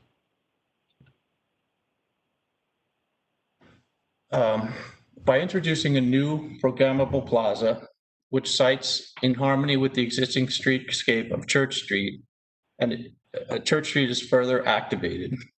The building volumes become a backdrop for the various activities that are possible in the plaza. This will be an open green space.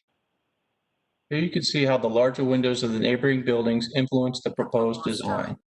The concept of group windows was also borrowed from Christ Church, which is directly across the street from this building, where the windows of the church are grouped, usually in groups of 3, within a stone framework. There's an abstraction of that idea present in this design, as well as the residential windows that are grouped within a larger framework and combined with the panels of the decorative brickwork or metal. The proposed plaza will that is provided in accordance with the plan, will serve as a public amenity. The next slide, please. So this is a little bit more rendered image, and it shows how the building fits into the context, and it shows it in a little bit more detail. While the building, another important design criteria, it was designing buildings that had corners and how buildings turned corners. That was an important issue in the redevelopment plan. While this building has various corners which are visible from the public right-of-way, the primary corner is located at the intersection of Church Street and Trinity Place. To address this important site condition, the low scale of the building volume along Church Street has been extended along the plaza space. This building mass situated above the site through a loggia lined with retail. The pale 3-story brick portion of the building that fronts on Church Street respects the materiality and the coloring of the Wedgwood building, its neighbor to the east. The deep recessed shop fronts and shallow arcade form the base of the building. The mid portion of the building is defined by a banding in the brick panels within the framework of windows. This type of rich brick detailing can be found on many of Montclair's town center buildings. A recessed brick band along the top of the residential windows and a clean modern parapet cap define the top of the street-facing facade. The metal paneled mid-rise portion of the building shares the same fenestration composition as the rest of the building, but serves as a backdrop to complement the more elevated street and plaza frontages. The next slide, please. This is a zoom in to that rendering so that you can begin to see how the windows are combined into a framework of brick pilasters or columns and the horizontal and vertical separation. The windows then are grouped further by using banded brick between the windows to group them into a larger component. The residential entrance is tucked into the back of the arcade that runs along the plaza frontage. Signage. The large storefront glass is set deep into the brick piers, creating an exciting and vibrant shop front. Signage is organized into a horizontal band located above the shops, and blade signs are mounted on the piers between the shops, creating an organized and excellent cohesive visual environment. Next slide, please.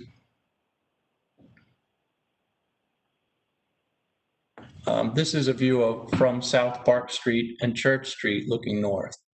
And I just wanted to note again, when we were looking at the material palette and the color palette, we looked to the Wedgwood building, which is the building on the right, which is a light colored terracotta.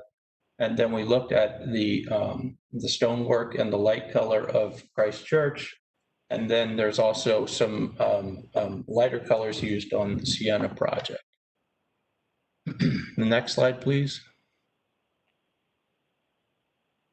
So this shows, again, the massing of the building going along Church Street, and you can see that the step back at the 4th floor lets that 3-story portion of the building relate very well or nicely to the Wedgwood building.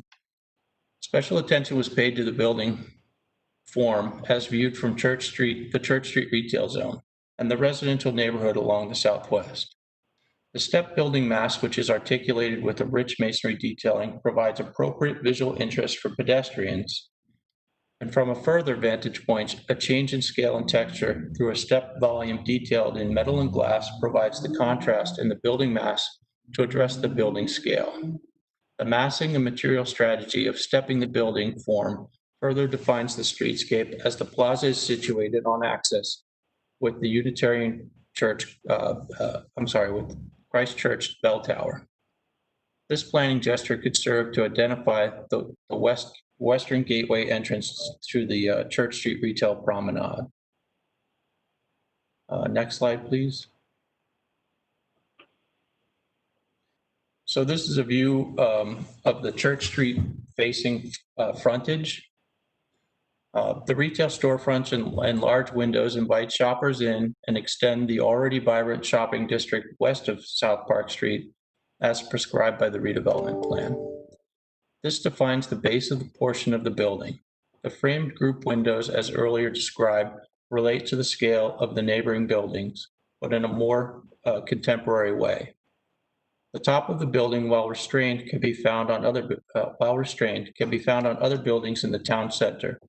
The step-back portion of the building complements the base by being different, but by using similar fenestration patterns and similar window framing methods. The exterior materials meet the mandates of the redevelopment plan. They have been selected from the permitted materials list in the plan. The light-colored exterior brick has been selected to complement the glazed terracotta of the neighboring Wedgwood building, as well as limestone detailing of Christ Church across the street. It also ties in well with the lighter painted details of the arts and crafts inspired Unitarian Church to the west. The metal panel work at the top of the building provides contrast to the light masonry. A soft gray finish is proposed to reflect the warm patina of zinc or lead-coated copper that adorns many historic buildings. The metal panels are not intended to be glossy, shiny, or garish in color, but rather to reflect the tones of a shingled roof. No materials that are prohibited by the plan are proposed to be used on this building. Another mandate or control of the redevelopment plan was pedestrian realm and streetscapes. The streetscape has been designed to enliven the western end of Church Street. Large-scale glass storefronts and accent lighting along the retail spaces and plaza provide for safety and visibility for pedestrians. Building-mounted signage also serves as wayfinding for entryways into the retail spaces, public parking spaces, and the residential lobby. The open area at the southwest portion of the site joins with the existing open space at the open spaces at the intersection of Trinity.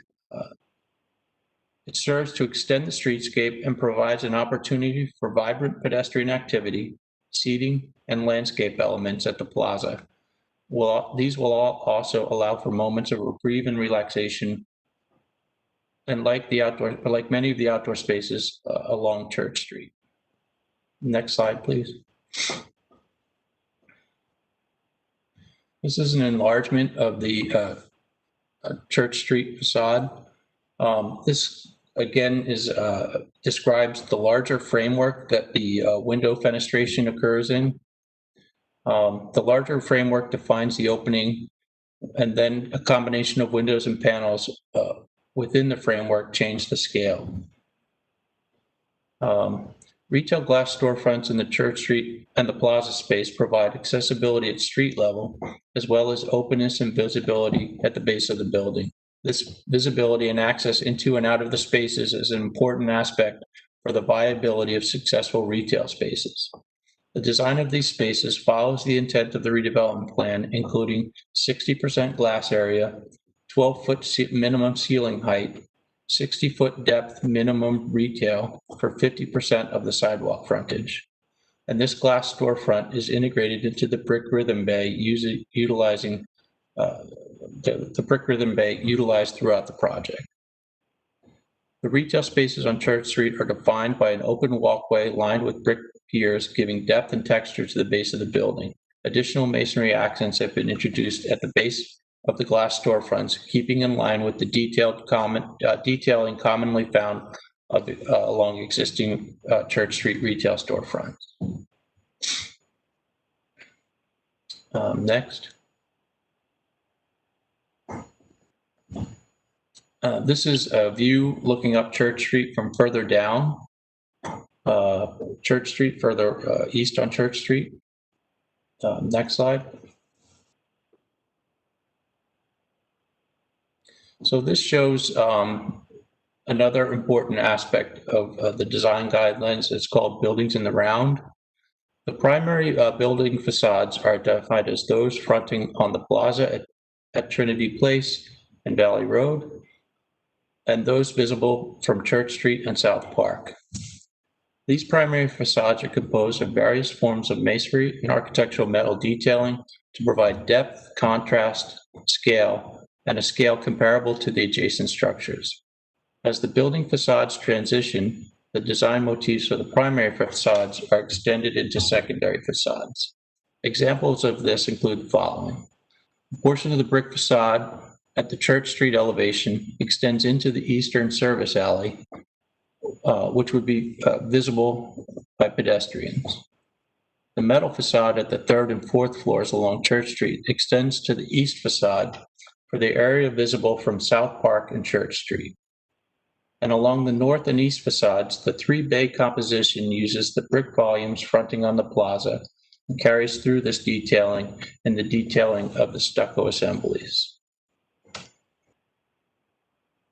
The next slide, please. This is Bloomfield Avenue looking south. Again, this is a view through the courtyard of the restaurant that was mentioned earlier this evening. Obviously, this photo was taken before the improvements to the site.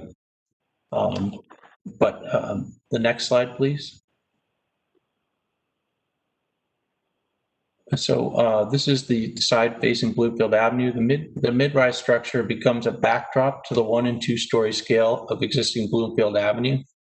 The detailing and patterning wrap around all of the building facades, addressing the redevelopment mandate that this be a building in the round. Next slide, please. This is a view of the plaza at night. Lighting is proposed street lighting. Proposed street lighting provided is consistent with the Montclair style of lighting. In addition, there will be decorative pole fixtures and lit bollards in the plaza to provide sufficient lighting levels for safety and evening activities.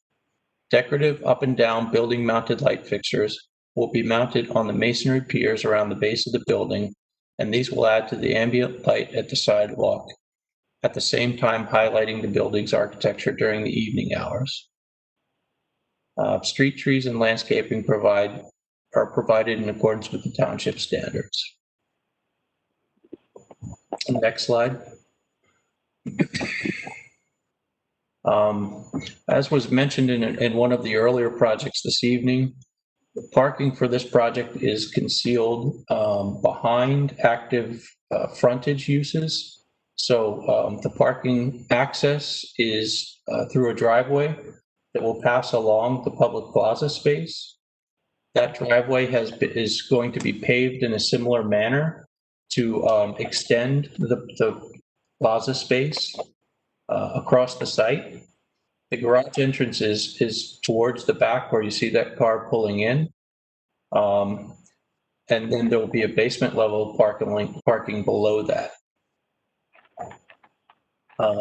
It's an off-street loading zone that will happen back by where that car is. And there's also an on-street loading zone at the front of the building between the Wedgwood building and this building.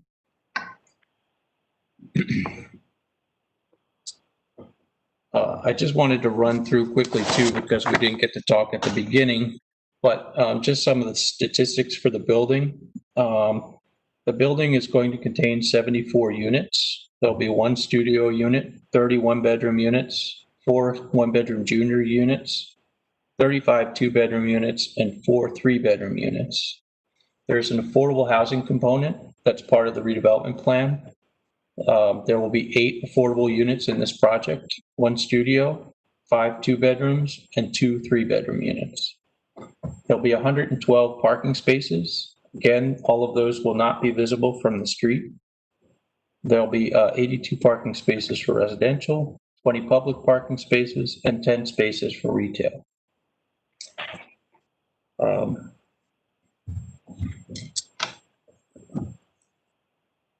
The last of the criteria for the design standards, it states that the Secretary of the Interior standards for new construction in historic districts call for an approach that is compatible with historic context, but is also of its own time.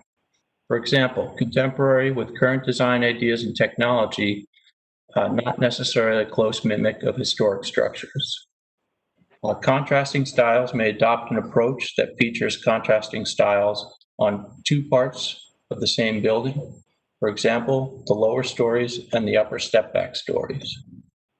And then the last criteria that were discussed in the redevelopment plan was distinct styling, distinct massing, distinct fenestration, and distinct exterior materials. And again, what we present to you is that this project, that we believe that this project meets all of those criteria and all of the design criteria set forth in the Haynes redevelopment plan. And that's my presentation.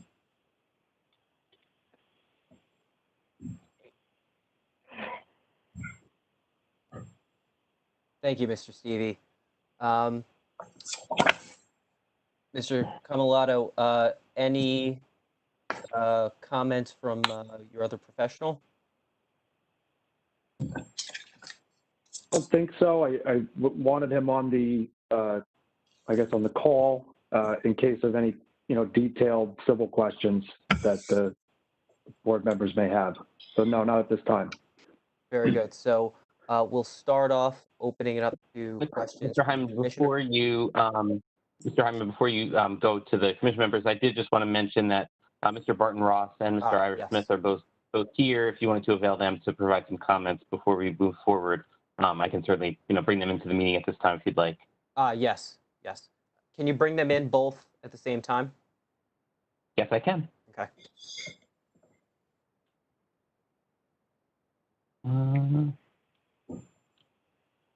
Trying to bring in. Looks like Ira Smith is a little bit stuck, but now Barton, you should be in. Barton, are you here? Yes. There's Barton. So, Mr. Ross, do you have any comments that you would like to address, or anything that you would like to address in the report after hearing this presentation? Could I just say, Mr. Chair or Vice Chair, I just like we should put on the record what Barton Ross's role is here. In other words, who he's working for and what. Mr. Ross, can you just give a brief introduction into your role as one of the township's professionals with respect to this application? Sure. Barton Ross from Barton Ross and Partners Architects. I am the planning board architect, so Since this is a redevelopment plan being referred to the HPC, I'm here in that role. And if it's okay with you, Mr. Hinman, I'll offer a few comments. Very good. Oh, one quick bit of housekeeping, Mr. Karasik. Mr. Ross he's just generally sworn in as a professional for all of the township boards, correct? Well, it's always a question of whether or not you swear in the professionals for the board, but I don't see why not. Let's swear them in and remove the question. Raise your right hand, please. Do you solemnly swear the testimony you're going to give the commission, truth, whole truth, and nothing but the truth? I guess I didn't hear. I saw you say yes, but I didn't hear you. I do. Can you hear me? Okay. Okay, great. Thank you. And you've already stated who you are, so. Okay, so Graham, did the board members receive my memo and Ira's memo? I don't know, from previous? A copy of your memo was transmitted to the commission members, yes. So I'll start there. Good evening, commission members. So my memo I wrote was from approximately 3 months ago. And within that time, I've had numerous conversations with, Ira Smith, Tom Connolly, Mr. Stevie, the architect, and their development team. We've had numerous Zoom calls and correspondence back and forth. So when I first reviewed the redevelopment plan, I thought, obviously it's changed over the years, I thought kind of the examples that were shown tried to show more of a dichotomy between kind of the old part and the new part of the building. And so that's really what I focused on in terms of the architecture, was trying to push Mr. Stevie and the design team to kind of make the retail portion that you're looking at in the front of this image, the 3-story portion in the front, more differentiated from the residential 5-story portion that's behind it, and how to do that in an effective manner. So Mr. Stevie rightly pointed out that obviously this is a new building. We want it to be of its time and not mimic or try to historicize some other building in town or some other historic structure. So I think they've done a great job of that. They've also been receptive to differentiating the fenestration between the old building, the new building. Also, it's brick, the kind of the front part versus the residential portion, which has more metal panels and a smoother texture. Mr. Stevie's also added some cornice bands to the front building. And so I think he's done an effective job over these past few months of doing what I was trying to get him to look at, which was differentiating the two portions. He's also added pavers and some more detail to the plaza area. And of course, his massing plan on the site is exactly what the redevelopment plan called for. And I think it's actually very effective. It's much better than many other plans over the years. So I think the massing of the building is really strong. And that's probably one of the greatest aspects of this new design for this site that obviously the town's been trying to develop for many years. So I applaud them for pushing that. He showed lighting details and other details that he's mentioning this evening, and these new renderings really do the project justice to bring out the colors. So I think it's coming a long way from when I first reviewed it 3 months ago. So those are my comments. Thank you. Thank you. Is Mr. Smith available?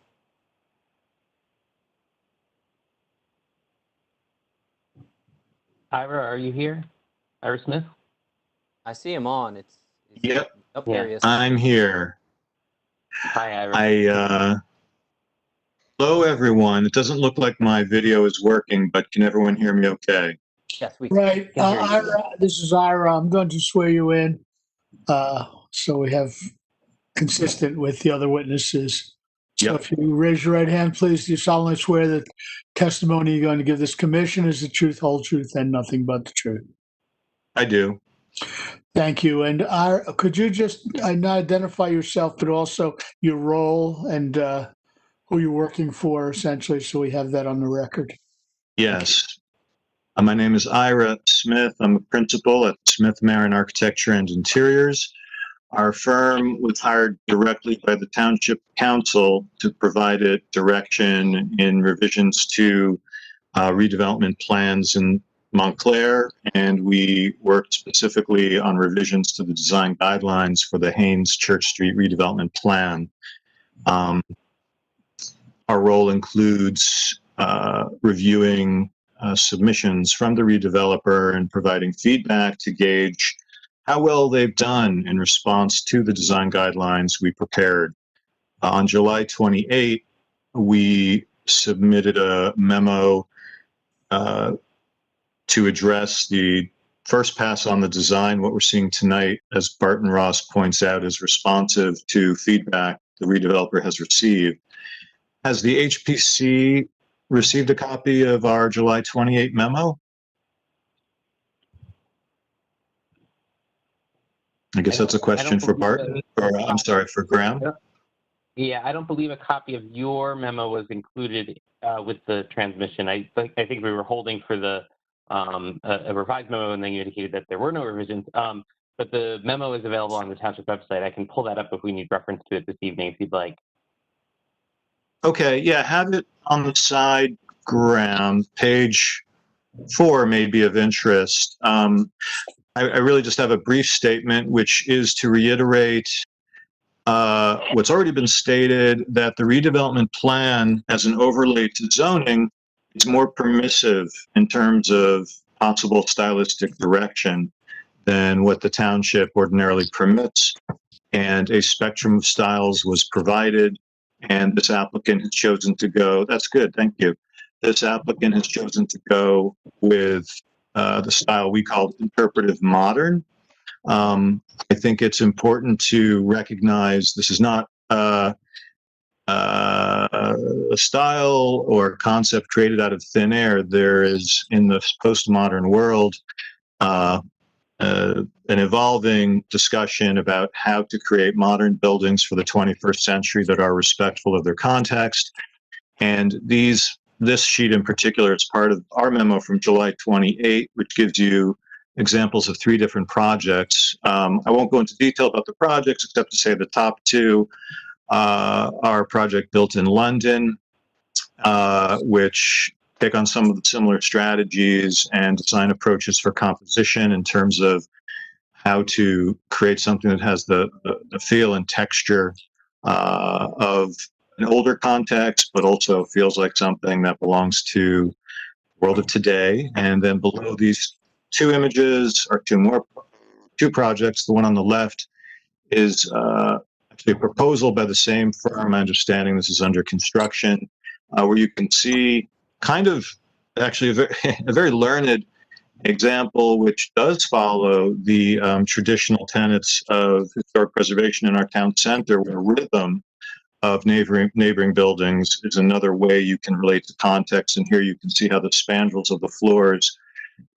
generally relate to a sign band, light band over the 2 windows at the 2nd floor and the lighter band at the 3rd floor.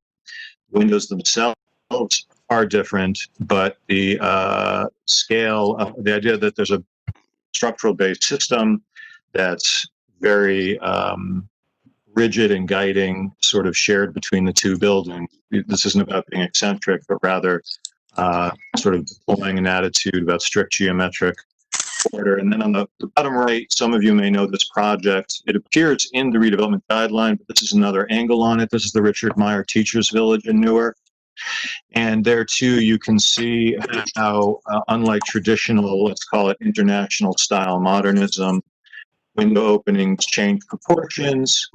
Different materials are introduced next to one another to create a sense of visual interest, so you don't have what some people associate modernism with, a monotony or repetition that's not very interesting. At Teachers Village, the building changes from the ground floor, which is glassier and more open, to upper stories where you get masonry treatments that start to fill in some of the openings, and you still, as in modern design, have very generous glazing for bringing in light.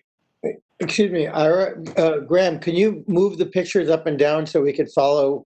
I'm just wondering, I'm thinking that the picture I'm looking at on my screen is not following what Ira's talking about. Or if you could zoom out, like go negative, so we could see more of the page.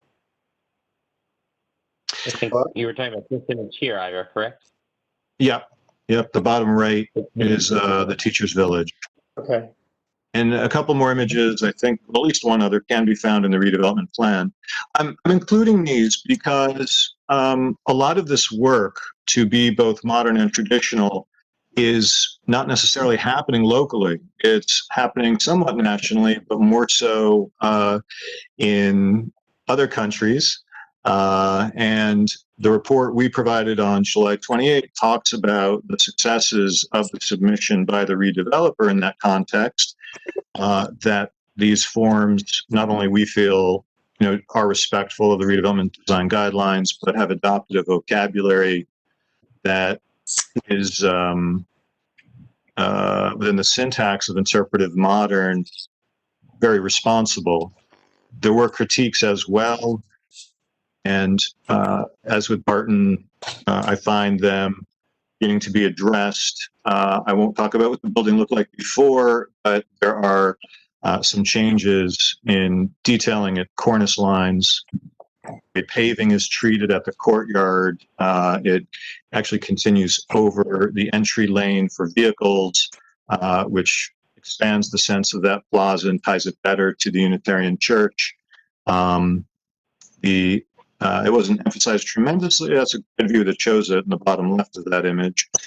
This wasn't emphasized too much, but I do think that the precedent for having regular rhythmic structural bays that are masonry and then infilled with windows, you do find that on several buildings in the town center of an older vintage, but it is very characteristic of the Christ Church right across the street, which the nave, the sanctuary portion, as sort of marches along with window openings, and you get a small colonnette, a masonry colonnette dividing these openings with windows on the left and right of the colonnette, and this building is sort of playing with that.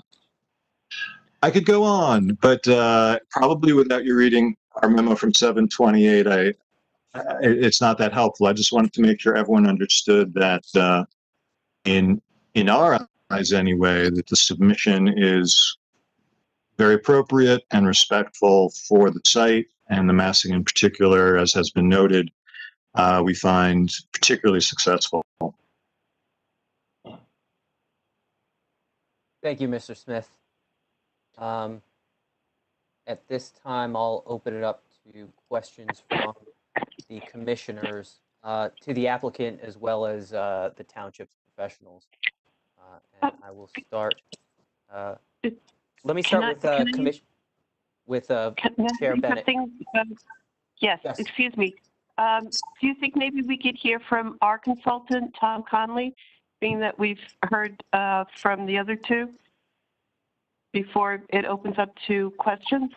Sure. Tom, do you have any comments? Actually, I do. So this is actually the second time I've looked at this project, and I believe the architect, Mr. Seavey, has incorporated, I think, Barton, Ira's, and my comments. And the building has improved. Overall, the proposed structure, the massing, the form, the proportion, the height, the size, and scale, I think it all fits within its location and respect on the site.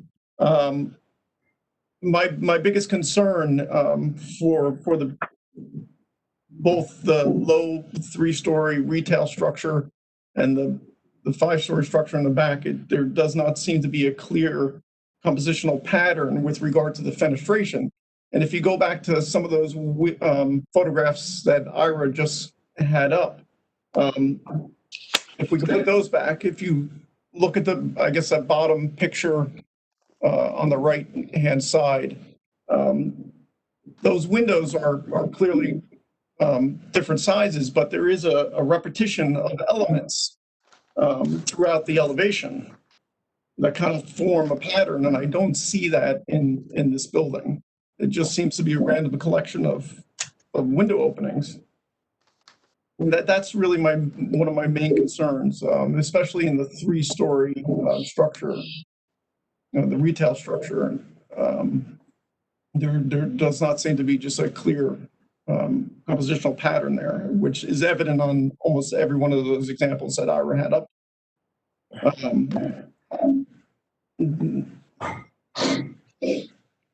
And that is my main concern. The other concern that I did have, which is addressed in my memo from August, was the materials and the color.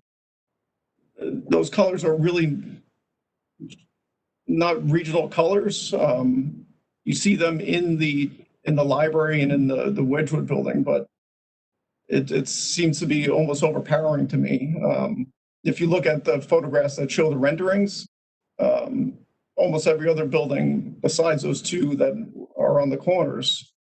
But this is an improvement from what was originally shown. So I don't know if it's the rendering that's showing the true color of the building. Yeah, if I can comment to that, Tom, Mr. Connolly. The renderings are artistic in nature and are looking to give an impression. We submitted a materials lookbook.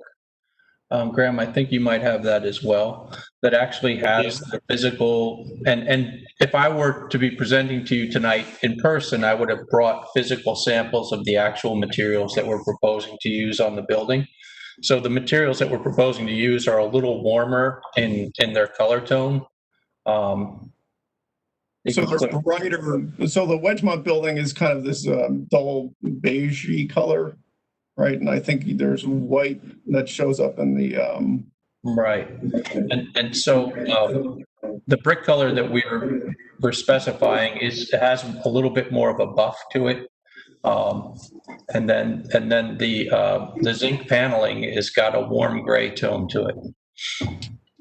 So the issue I have with the Secretary of the Interior standards, when they talk about kind of modern building that's, kind of traditional, it's almost tough to make a new building look old. And just by the fact that we're using modern materials makes it a modern building.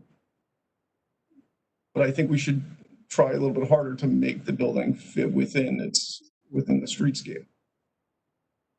So I did prepare a memo. The commission members do have the memo. It's 5 comments are meant for you as the architect and as the commission members to take and discuss. And I'm here to answer their questions. Graham, can you pull that memo, please? Sure.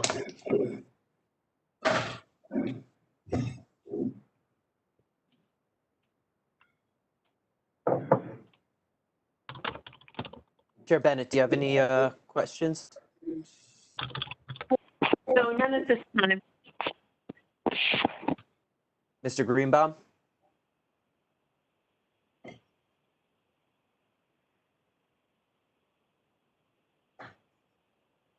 You're muted.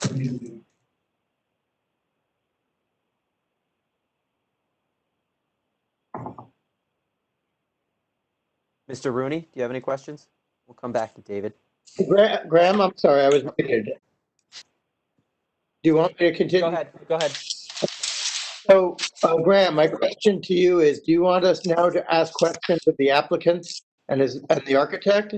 You can ask any questions to the applicant or our professional.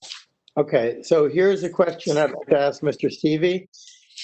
I just want to confirm the setback on the south-facing and west-facing facade on the commercial section of the property, where basically the commercial portion of the building embraces the residential portion.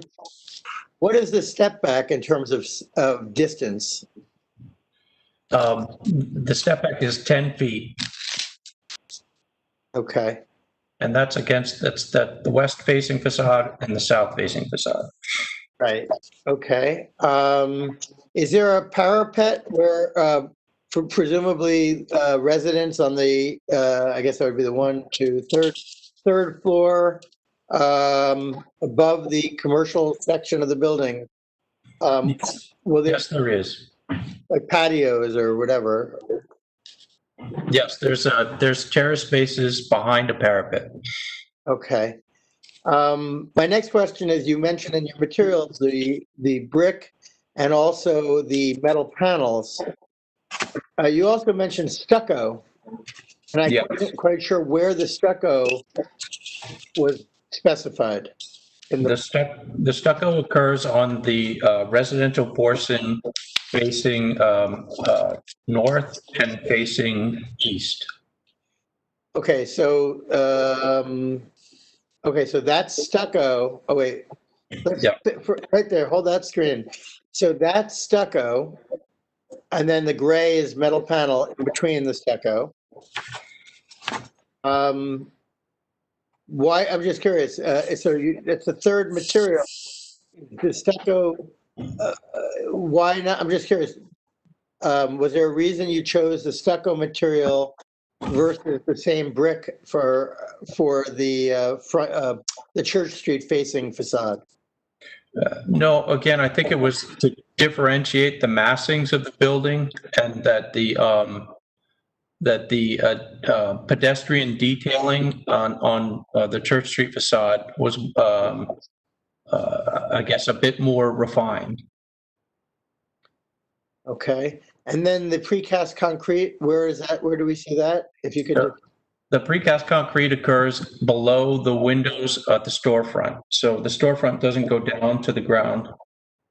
There's a precast panel at the bottom of the storefront along the sidewalk.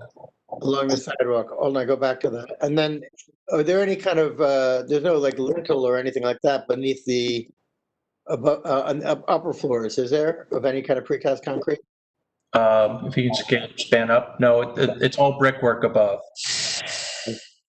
I'll hold back for some comments, but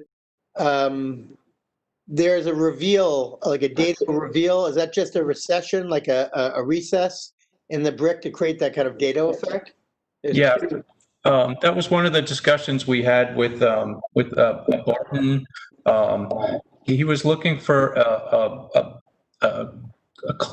tie-in to what some of the detailing of the Wedgwood building. And the Wedgwood building has a cornice that runs across the top just above the second floor windows. And so when we were looking at the building design here, it was thought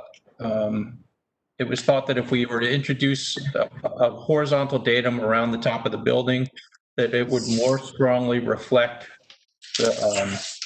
the historic detailing of that building, and also really differentiate the middle portion of the building from the top of the building. Do you like that? Do you agree with that? Oh, yes, I think it was definitely an improvement. Okay. Let's go. The elevation facing Bloomfield Avenue. You just showed it a moment ago. Yep. That one. Mm-hmm. What is the total height of that elevation from? Because I think Bloomfield Avenue is lower than Church Street in terms of height, I believe, isn't it? Isn't there a bit of a grade change? There is a grade change. It is the building height of our building is 57 feet 8 inches. From where though? Is that, like, for example, it's 57 feet 8 inches from on the Church Street side or on the our site is relatively level all the way across the site. There's a retaining wall that's on the piece of property between our property and Bloomfield Avenue. Mm-hmm. That makes the grade change. Okay, so basically, but the perception being Bloomfield Avenue is below that retaining wall, obviously accentuates the height from the Bloomfield Avenue, pedestrian thoroughfare. Do you happen to know the height of the retaining wall? I don't know it off the top of my head, no. I could chime in. This is Sony. The height of the retaining wall in the rear is 3 feet high. Okay. So effectively, that from the Bloomfield Avenue side, it's effectively 6 feet 8 inches clearance grade from the sidewalk on Bloomfield Avenue, roughly. I'm making note to myself. Okay, I mean, I'm gonna have comments, but so rather than pose them as questions, I'll incorporate them into my comments. I guess maybe I should say, though, since this is questions, did you consider any kind of step back on the Bloomfield Avenue facing facade? Similar to, I mean, distinct, but in style potentially, but similar to the Church Street elevation? No, we did not. Okay.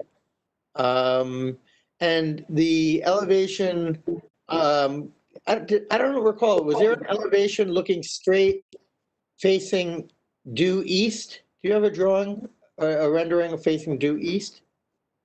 No, we do not have a rendering facing east. Yeah. So I just want to make a note for the record that I would want to see a view from looking basically from, I guess, Orange Road. I don't seem to recall seeing a view from Orange Road. Did you receive the site plan submission package? I don't know I don't know by that title. The full plan set was sent to all commission members. Oh yes, I have the big plans. Yeah. So those elevations are in those plans. Okay, I'll look those over. Okay, that's it for questions at the moment. Thank you. Thank you.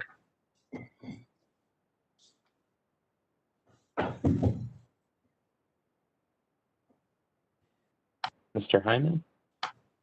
Mr. Rooney, do you have any questions? I don't have any questions at this time. Ms. Kane-Levy? Yes, I do want to know about materials in this view. Directionally, it's the western facade, deeper beyond the plaza. What is that wall with the vents in it? The material.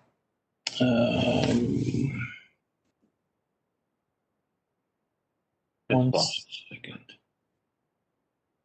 Is this the wall you're referring to? Yes.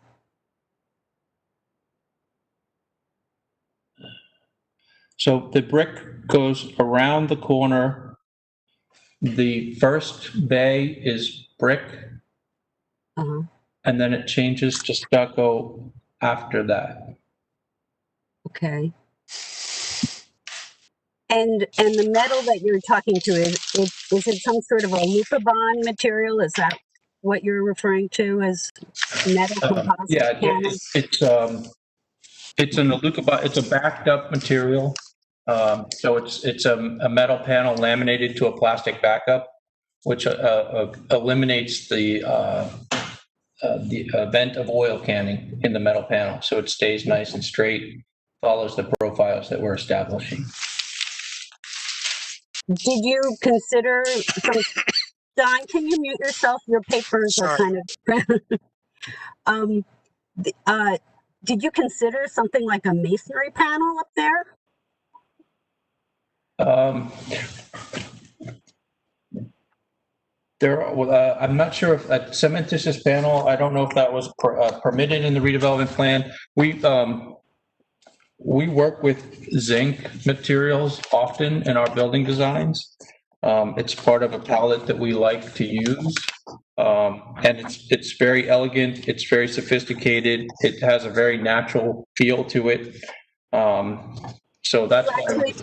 Are you actually proposing zinc or just something with a zinc color? Well, the materials today are very, very sophisticated. They have a synthetic zinc, or it's called a faux zinc, that looks identical And again, I wish I could physically hold up a sample and show you tonight because it's really quite beautiful. And it looks almost identical to zinc. You can't tell. If I were to hold up a piece of zinc and a piece of the faux zinc and ask you to pick which one was the faux or which was the real, I don't think that you could do it. All right. I guess those are my questions. I have some comments later. Sure. Thank you. Chair Bennett, do you have any questions?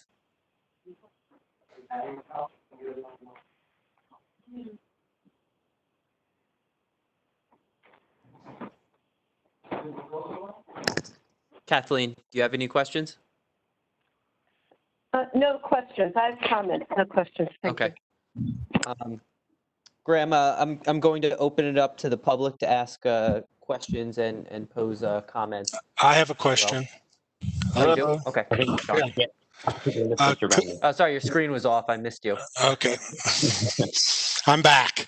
Can we look at the site, one of the site plan drawings for a second? Yeah, just give me 1 second. With a site plan? Site plan. Is one of the first render. One of the first slides, Graham, on the presentation. Oh, the first slide of the presentation. Okay. Yeah.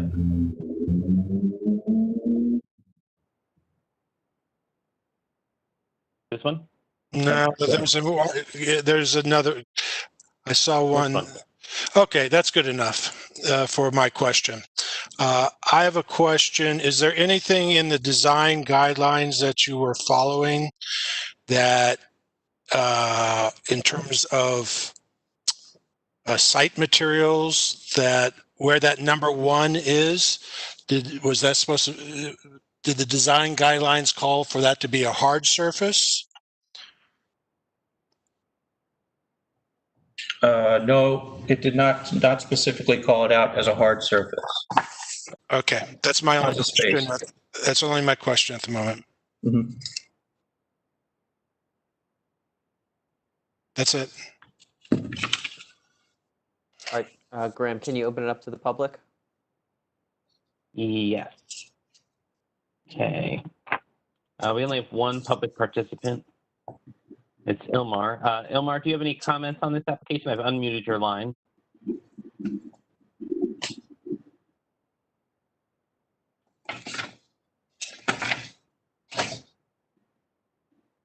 Ilmar, do you have any comments on the application?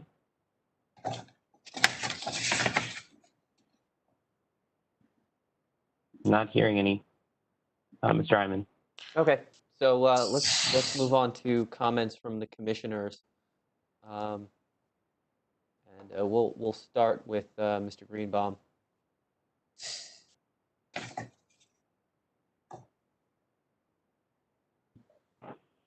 To the renderings.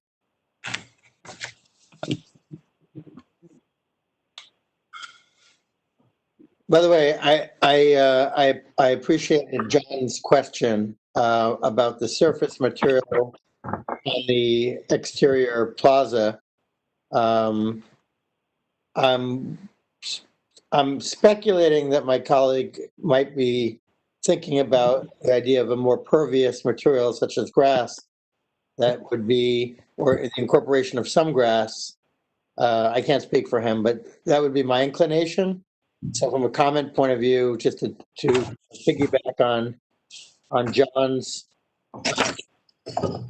catalyzing question, I would want to see grass on the at least a grass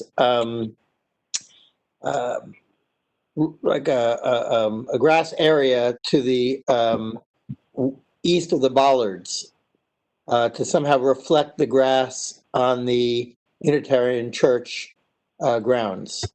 So that would be a specific comment. I imagine there must be a way to perhaps incorporate grass with pavers, open pavers where the grass projects through if you're needing for like, seating areas, et cetera. So I would like to see that considered. I strongly like to see that considered. Along the lines with our consultant, Tom Connolly, I would like to make mention of the fenestrations, the whole fenestration plan. I feel, I'm going to say this as a positive, I like the idea of the embracing structures and the contrasting of materials in a way that really draw the eye to the lower scaled portion of the property and having the larger massing or height recessed back and in a darker and a different material kind of recede from the, from at least the renderings make it very clear to me that the upper floors recede from the Church Street side, which I think was the effect you were trying to get. But I do, with that as a positive, I am somewhat troubled by the fenestration of the windows. As Ira Smith had shown us in his design summary for the master plan, I'm sorry, for the area redevelopment plan, I think there were some very handsome examples where the fenestration had a certain symmetry and balance. Can you go to the rendering from Church Street facing north?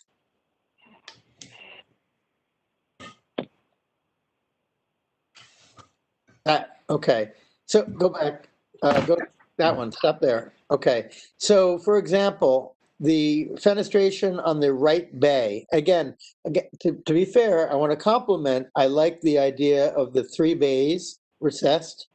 The basic concept here is very appealing, and the coloring and everything, but the fenestration troubles me. I don't mind some degree of asymmetry, but I need there to feel there's a dynamic symmetry, and I'm troubled by the fenestration. David, can I just comment on that? And I appreciate your comment. Yeah. I will say that the fenestration is plan driven. So it is based on the unit layouts for the spaces behind. So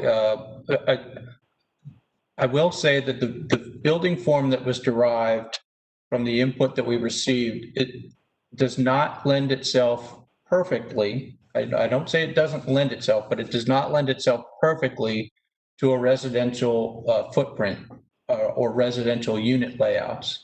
So it was a challenge to make sure that we could get the units to work within the building. And so a small concession to that is this sort of asymmetrical window pattern in the front of the building. I understand and I appreciate that, and I pretty much I anticipated that it was plan driven, but it's still I think I don't think it's fully resolved to a level that I'm satisfied with. I realize that you have challenges with that, and I'm appreciative of those challenges. There may be a few tricks we can play that make it feel a little bit more regular, and that's something that we can discuss. So I'll leave it at that. But so going on a facade by facade basis, my concern here is the fenestration on the Church Street side is a bit troublesome to me. If you go now to the rendering where you can see down the driveway that my colleague Caroline was asking questions about, so the axis of the driveway, yeah, that's good. You know, the rear mass, the rear left mass, I'm guessing that's a staircase back there or elevator. What is that? Again, that is a unit. It's a bedroom unit. So the corner is the bedroom, and then the space behind is the bathrooms and the closets. Okay, I just feel like that facade is troubling to me. I think that it just seems it just doesn't reconcile, it doesn't resolve itself in a very pleasing way to me. I don't know, maybe what you could do is maybe do a recessed bay concept or more visual relief if you're recognizing your limitations with the plan aspect, again, I put it back to you, I challenge you to come up with a way to make sure that that face, that elevation is doesn't look like back of house, because if you really think about it, that's directly on access with the driveway in, and it's a very visible elevation from the street. So that would be my comment on that elevation in particular. I appreciate that. So, okay, my other trouble is the elevation, again, if you can go back to the Bloomfield Avenue facing elevation. I'm having, yeah, go back. Yeah, I'm having a lot of trouble with that. I really, like, you talked about the master plan specifically stating and in the round. This doesn't speak to me of successfully in the round.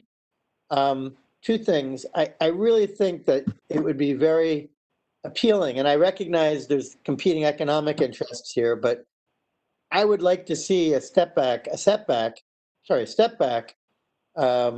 the facade facing Bloomfield Avenue. I don't feel that there's a great deal of sympathy for that facing elevation. I think that that's hasn't been thought through with the same degree of consideration, and yet the visibility is, very pronounced. So I would make as a comment, again, that's something that troubles me. I don't know what the elevation is of the left side of that, what I'm looking at right now, to the left of the light post, the perpendicular elevation. I don't know if you've shown us an elevation of that. Maybe you have it in your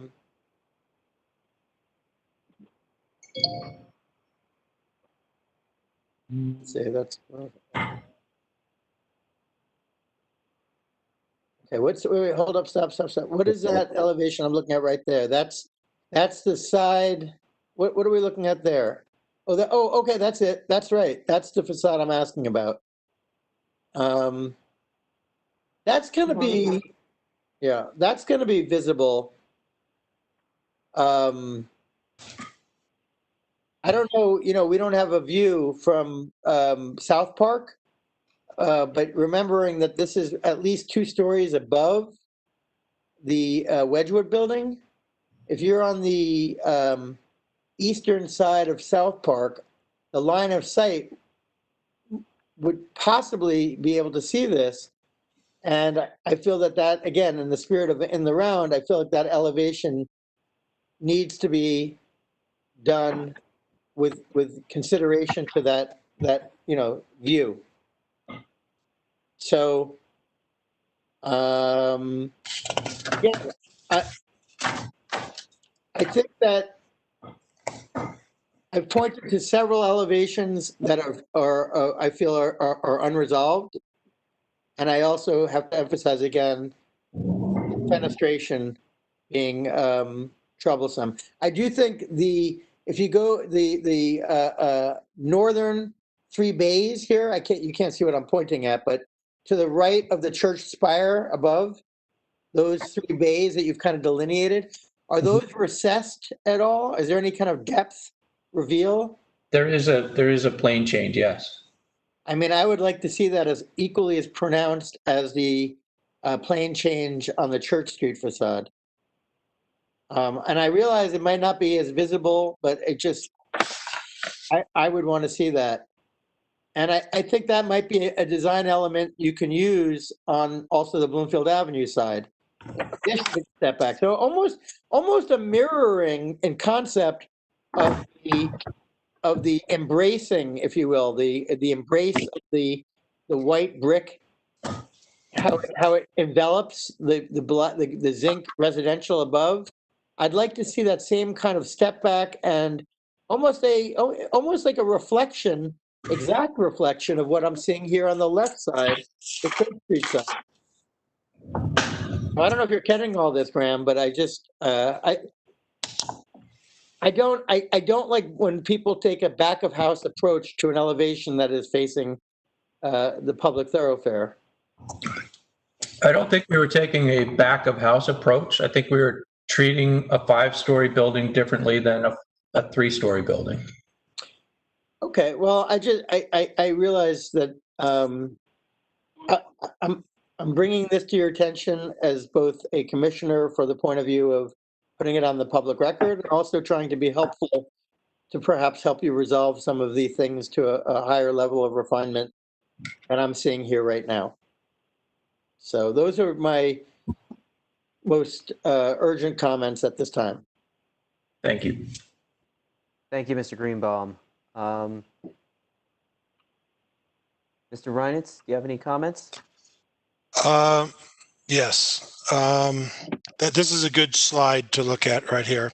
And I think David stole a little bit my thunder, which is I think that should be a green space, whether it's grass or something else, to tie into the Unitarian Church green space. It just seems like a lot of paving and pavers, and the fact that it just continues on across the driveway, I don't know if that's good or bad. Certainly makes it feel bigger. In general, my comments would be, I like the massing.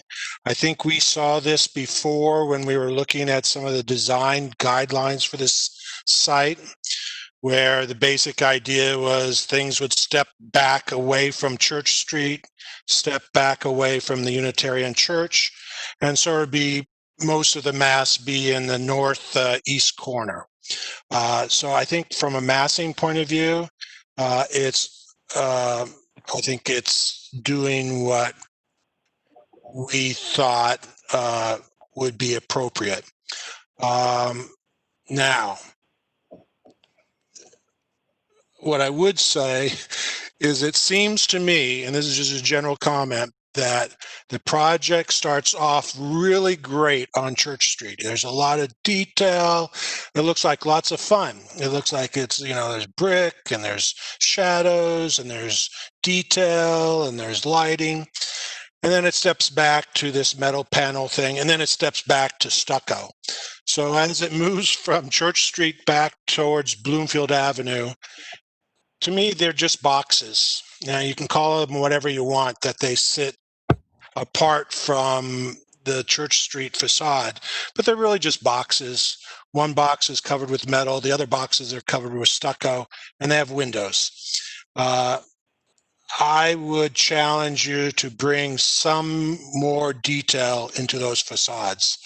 I think especially when you look from Bloomfield Avenue towards the back facade there, maybe we could look at that for a second. The view from Bloomfield Avenue. Yeah, that. If you're telling me that's all stucco and there's a metal panel stripe in there, I would suggest that, I don't know. I don't think that there's anything wonderful or great about that. The only other comment I would make is maybe we could look down Church Street towards the Haynes building and towards Lower Church Street. There was a rendering there. The other way, looking the other direction. Yeah. Well, go step one more. There was another one sitting back further where you could go up the street looking. That one. Looking east. This is looking west. Okay. Slide 11.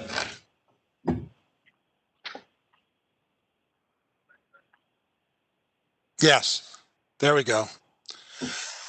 I understand this is not a rendered drawing and some of the detail is lacking and lost and so on. But when I look at this view, what I see are buildings that all have some sort of roof to them. I understand this modern, and I think that's all great and fine, but modern buildings also have some sort of detail at the top. I think some sort of effort at the parapet all around would help immensely. If you look across the street at the Haynes building stucco facade, that gives you a pretty good. That's not something to write home about. It's actually pretty dreary.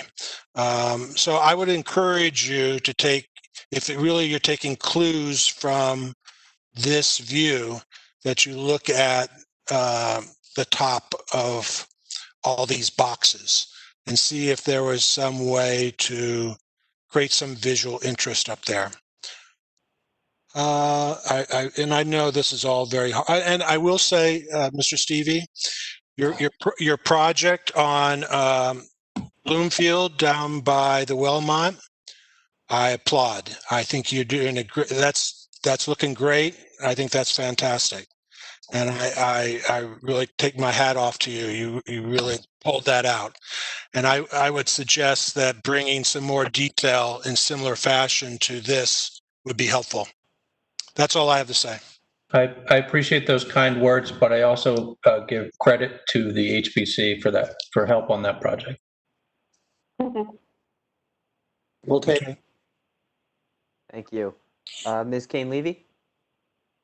Well, I agree with my colleagues, John and David.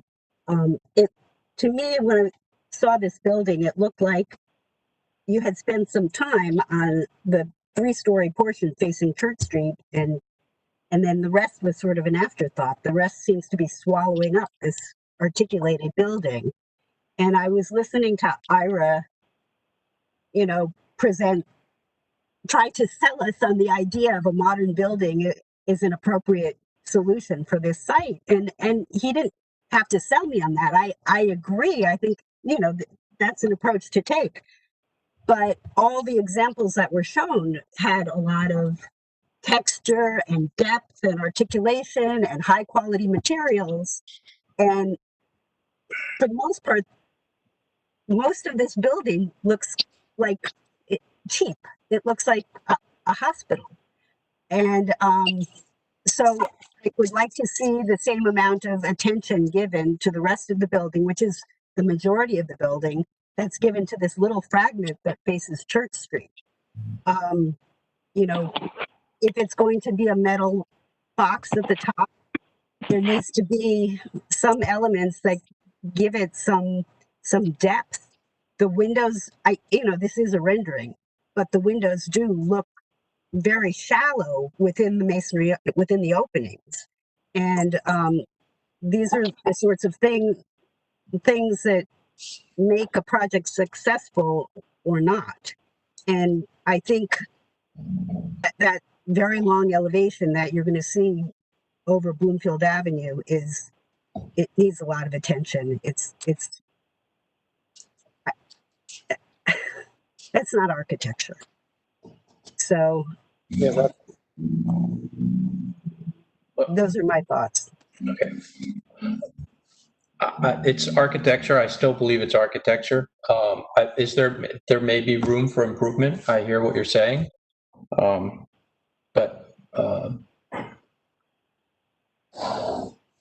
Thank you. Chair Bennett, any comments? Yes, I have a few. First of all, I'd like to reiterate what my colleagues said about the north facade, the picture you have up now.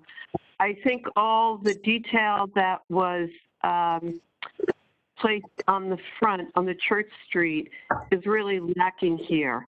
And I think if you went back to the other picture with the Church Street facade and you cut the building off where the picture ends, I think it would be a very successful building. But this, to me, is right there. If you cut it off, I think it's very successful. I understand the postmodern vibe that Mr. Smith has mentioned. I think it works well within this historic district. But I do think that when you look at the totality of it, it really is a monumental building. And when you look at the facade along South Park Street, that is going to be huge. And I think it loses when you move to the back. When I go down Bloomfield Avenue now, when I'm at Faubourg, you can see that lovely tower of the Baptist Church. And here it's totally obliterated. Not that, you know, that has to remain if you're building a 5-story building, but I think that something else should be done with this facade, definitely with this facade, the north and the east. The other comment I have is about the plaza. I totally agree with my colleagues that that whole plaza should have more green in it. On one rendering, you have no trees. On the other rendering, that's a close-up, there are 2 trees placed in that, but there's no definitive landscaping plan that I could see. Was there any type of, I don't know. I don't know if there were trees set within concrete or concrete pavers, but I think when you have a building such as this, even in the front, I think you need to have some greenery that softens the edges in this type of district. So those are my comments. I hope you can hear them. Yeah, I would, if I can just, I have 2 quick comments regarding that. The first thing is that the east facade, while it appears big in a flat elevation, there is a substantial courtyard carved out of that side of the building that will provide relief on that facade. So I just want you to, if you look where number 2 is in the plan, that whole section is cut back deeply into the building. So it's really like there's 3 volumes facing South Park Street. So I just want to say that I understand your other concerns, but I don't think that when you look at the flat elevation South Park Street or the east elevation, I just want to make you aware that there is that carve in the building, and I think that will help. And then the second thing with regard to the plaza spaces, there was a lot of discussion, and I'm not saying that a landscape solution wouldn't work, but there was a lot of discussion about providing a flexible, multifunction plaza space in that area. So that's one of the things that led to the current plaza design. Yeah, and Bruce, I also wanted to just add, I'm sorry, that there is actually a landscape plan that we have included as part of the overall package. There is a bit more green space, I think, than what's shown, you know, currently on the screen. There's areas of greenery that's at the ground level. That's along the north facade, as well as along the column lines on the west side as well. And so there is a little bit more than what's currently shown there. I just wanted to make that clear. Yep. And there were some planters that didn't make it into the rendering. So we were scrambling to get renderings ready for this presentation. Mr. Stevens, you brought up another point which I'd like to question. Within the plan, I can't remember, I think it was on your communique dated May 29th. I think it stated that that there's some art space going to be available. Is that what you're alluding to within the plaza? That it should be open? I believe that it's the discussion. I don't know what the exact organization is, but that the plaza space is available for arts function. Okay. And so you feel the need that be hard surfaced?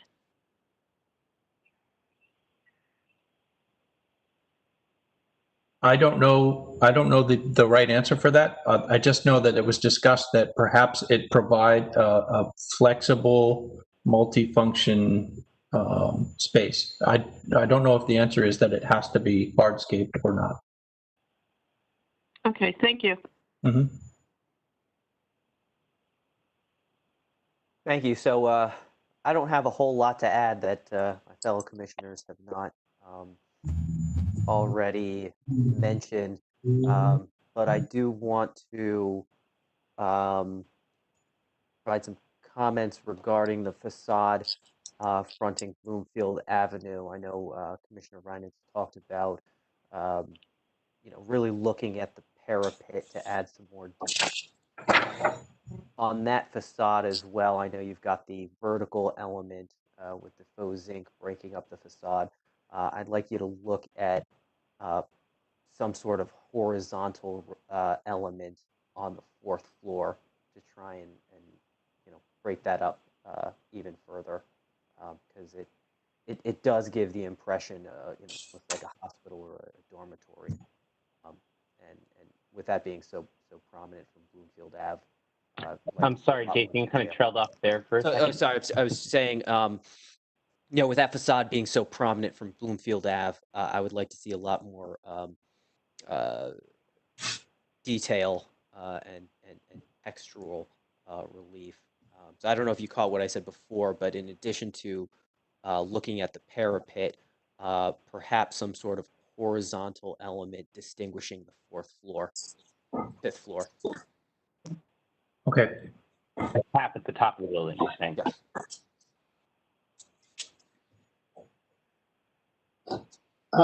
Mr. Stevie? Yes, sir. I'm looking at Google Maps right now. There's a building just outside of the Holland Tunnel when you're coming to Barrack Street. It's it's a recently built building with a very interesting kind of somewhat reminiscent of what you're proposing for the Church Street facade. But I can't give you the address. I'm trying to figure out what the address is. But it's opposite the police station on Barrack Street. Anyway, I'd like you to think very much about, on that Bloomfield Avenue facing facade, almost thinking of that as a primary prominent facade that needs to take into account the view. It needs to frame that opening, and it needs to, and I wouldn't be surprised if residents on that side wouldn't want outdoor space overlooking that. And by using step backs, you could create, again, almost identical to what you did on Church Street, but there, facing that way, so that that side, it's almost as if it's just a Bloomfield Avenue facade. Right? Just step back, whatever, 125 feet, whatever that distance is. But it's totally part of the Bloomfield Avenue streetscape. And I really think that needs to be viewed as a principal facade of the building in the spirit of In the Round, because that is a very, and also the side facing east, also that corner should have a 10-foot step back all around. Can I jump in, David? Yeah, please. I would imagine that the massing has been generated by square footage and other things.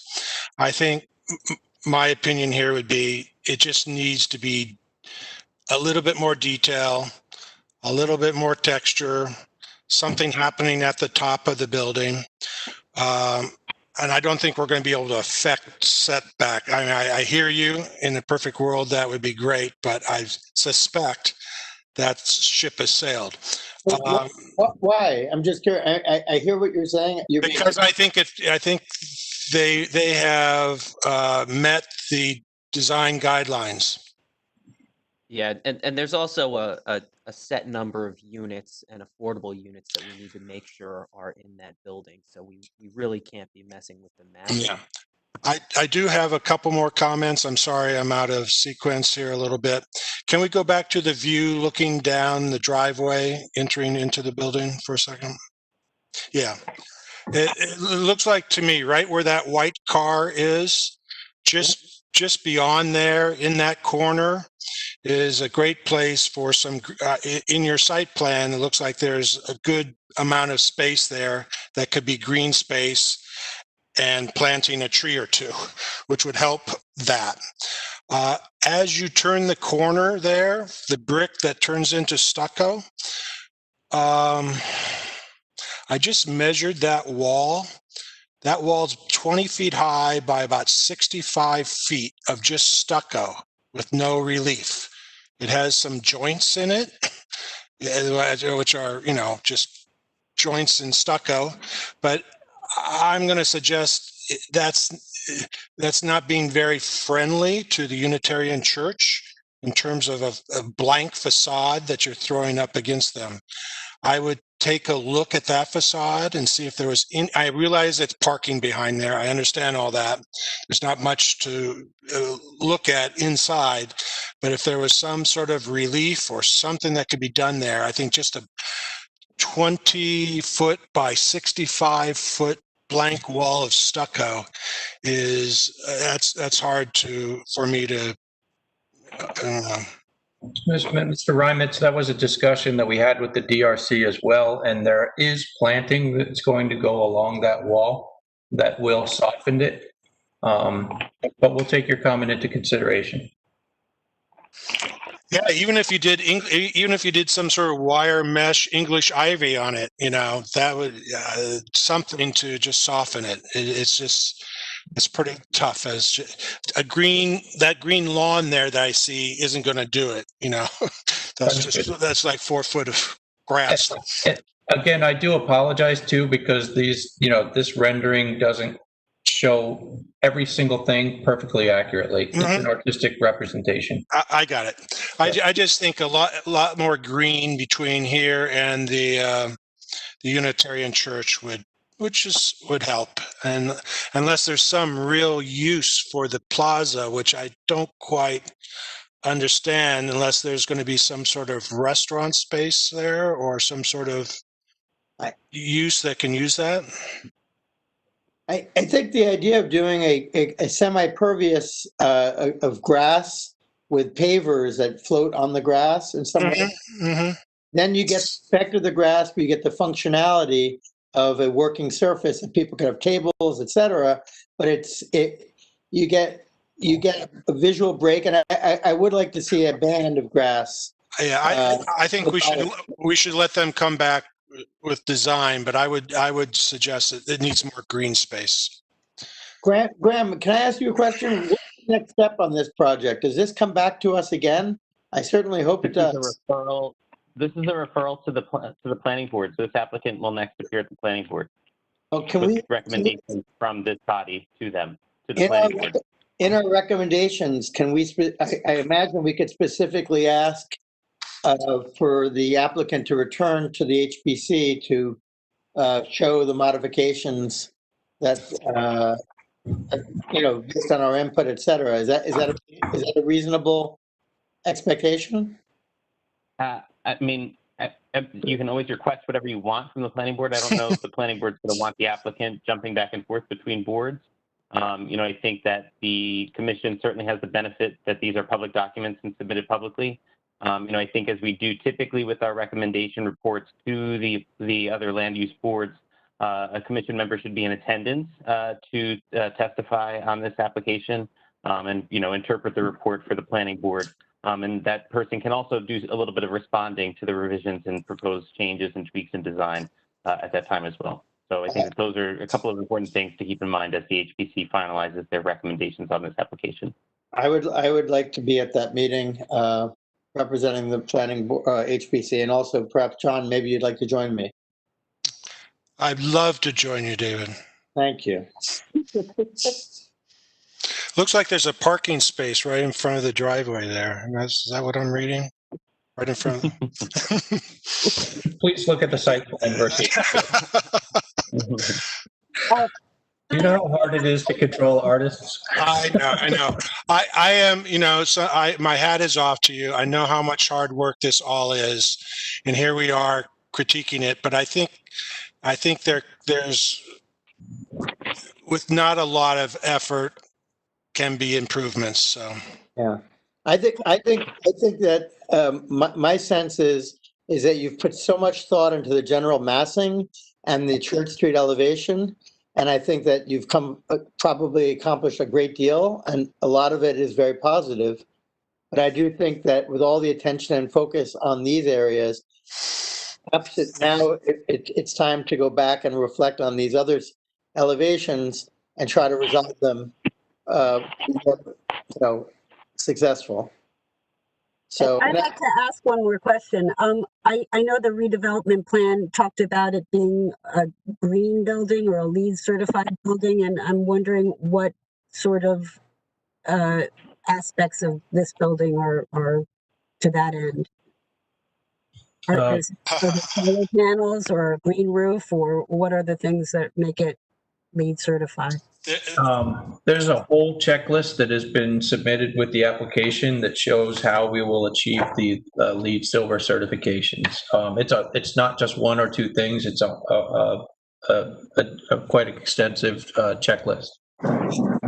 Caroline, to get these LEED certifications, it's a whole matrix of stuff, which starts with where do these materials come from, what they're made out of, mechanical systems, and you get points for each, and it all adds up to something. So it's you don't get anything taken away for stucco, though. Right. But are there going to be things like solar panels on the roof that might change the roof line too, that we're not seeing here? I don't know. No, there won't be things that you aren't seeing here. Okay. I have a quick question. There's a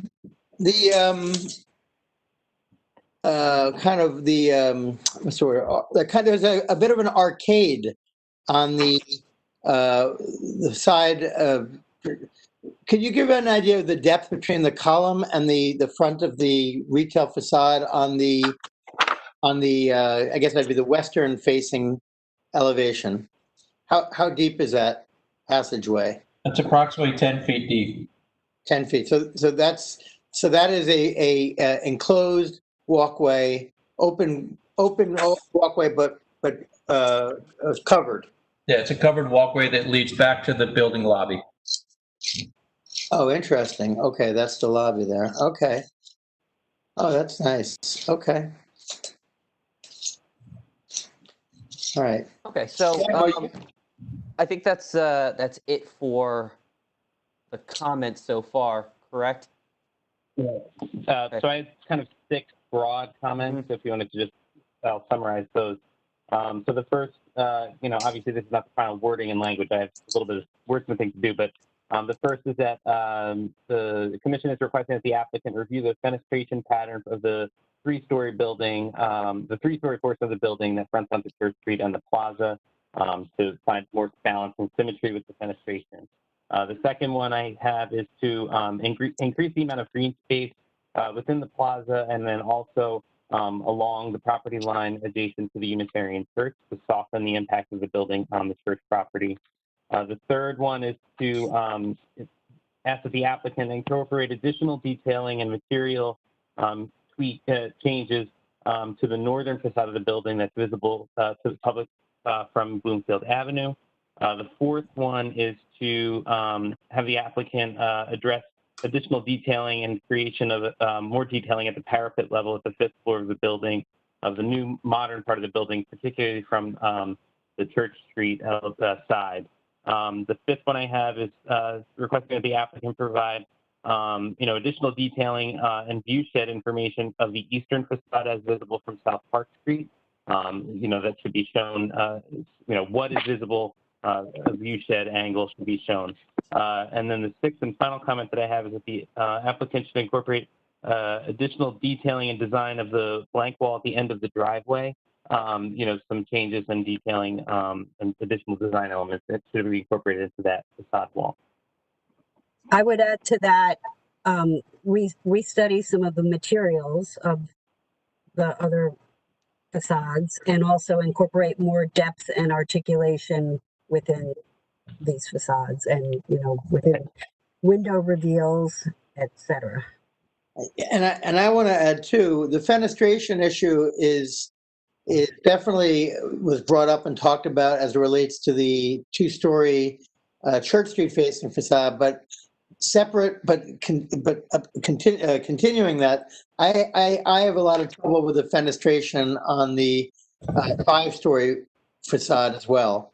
I mean, if you look at the window fenestration facing Church Street, I'm having a great deal of trouble. I mean, The plan should not decide the fenestration to such an extent that it makes the exterior fenestration incoherent. Yeah, no, I agree. So Graham, if you could just broaden that one comment, to the entire building and not just the. Yeah, I thought the 3-story brick corner. Do we have problems with the fenestration in that? I thought that was fairly successful. Which part are you referring to? Right on Church Street, the brick 3-story building. I think if you look at it, you have 3 different fenestration patterns. Even though they're 3 bays, the fenestration is completely different in all 3 bays. Yeah, but I that think goes to the symmetry and the cohesiveness. What Ira Smith talked about. Just pattern. Okay, I don't have a okay. To me, it's interesting, but it's not. It lacks a refinement. It isn't. I think if the rest of the building had the same level of refinement as this, this would be much more successful. I think these 3 equal bays and something. I don't know. Yeah, I'll defer to everyone else, but I think the 3-story brick part of this is very nice, actually. I think. I agree with John on that. So do I. Mr. Vice Chair, I just wanted to note that Mr. Smith was raising his hand. He wanted to weigh in, I think, on the window fenestration portion. If I could bring him back in. Could weigh in. Okay, come on in, Mr. Smith. Go ahead. Great, thank you. Yeah, I think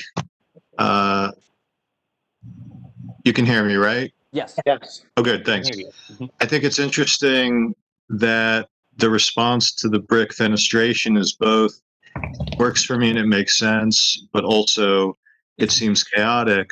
I think it's successful. What's happening is that there is an order there, which could probably be tightened up, where you have 3 window types. I would call it like an A module, which is in the leftmost bay. Then in the middle, you have 2 different sizes. And then the right, again, you have 2 different sizes. There's sort of an A module, a B module, and a C module. And I think there is an order. It's not the very literal repetitive elements I showed earlier, but it's more musical. But I wouldn't describe it as chaotic. And I don't want to get more in the weeds on this, but these are the kinds of conversations we've fortunately been able to have with the applicant, that Barton has had, and Tom's feedback too. I think we can find our way through this. And I agree too with that last observation that the back building, the 5-story element, plays a role in how everything reads. And I know from talking to Bruce previously that he's aware that there is some tightening up that can be done. So it's an interesting observation to me that the brick has been responded to both with some sense of like it's almost right, but also actually it is right. And I think the refinements identified will make the whole project better. So appreciate it.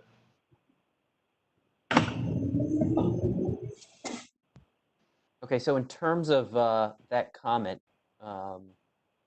specifically with respect to broadening that request to revisit the fenestration throughout, where do the commissioners stand on that? Well, I mean, I think, this is just a recommendation. So I think, and as Mr. Smith indicated, and as Bruce indicated, I think also in his testimony that, they could take a look at that, so I think that the commission could just leave the recommendation as is, that, the applicant just review the penetration pattern, see if they can find some more balance. And, I think that leaves it, with enough direction. I mean, they were here and had the benefit of this conversation.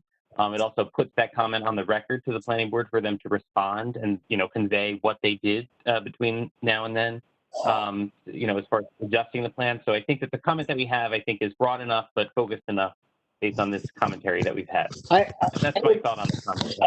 I really would like the condition to be that we would respectfully request that the applicant return to the HPC with the modifications that are made as a result of our conversation in tonight's meeting. I can't speak for all of my colleagues, but I just feel like I think we've made some very good input. I think Bruce has generally been very receptive to our input on other projects, but and I know that this has the potential to be a very exciting and attractive project. And I think it really deserves to come back to us to to see the effect of our input, and to maybe one last bite at the apple to really get it really tightened down. I'm going to have to disagree with you on that, Mr. Greenbaum. I know in some circumstances applicants will return, especially when materials have not been finalized. But here, I think this application's pretty much complete. Any changes that they're going to make before they go before the planning board, and we're going to have the opportunity to review that and have you and Mr. Reimans provide commentary on whether or not those changes met our expectations.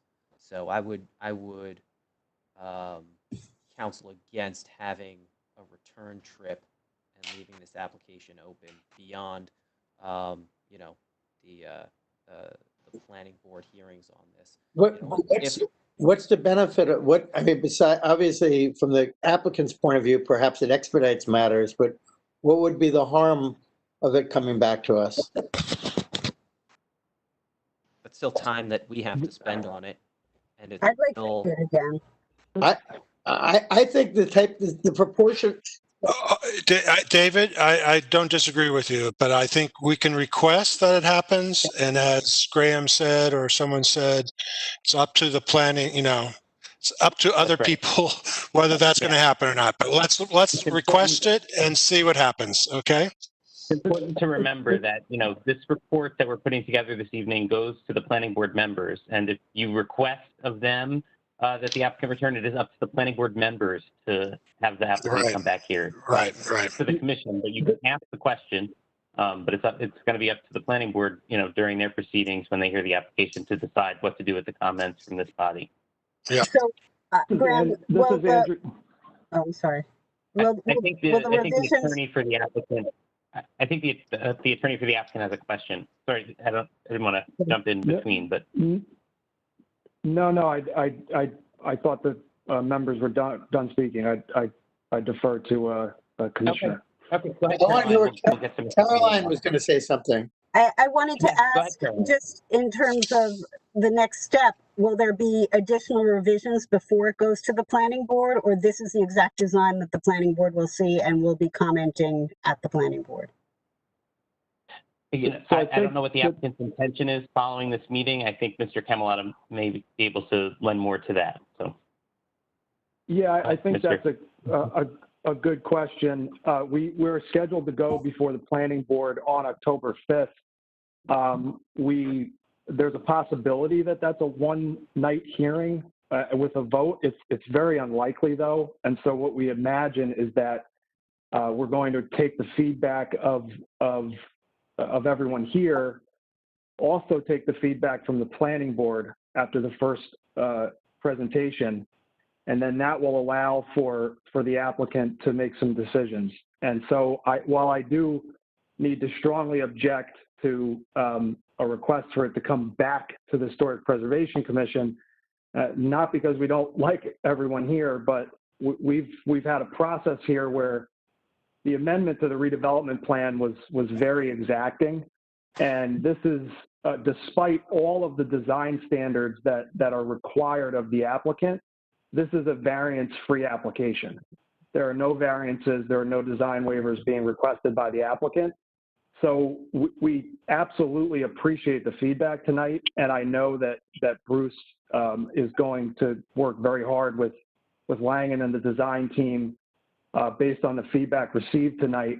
But since the role of the HPC is to just review this for consistency with the design standards in the redevelopment plan, I really have to say I do not think it's appropriate to request for this to come back to the board that does not mean we're going to ignore the feedback tonight. I mean, this was, from what I can tell, a very constructive meeting and something that, we're looking forward to taking into consideration along with the planning board's comments as well.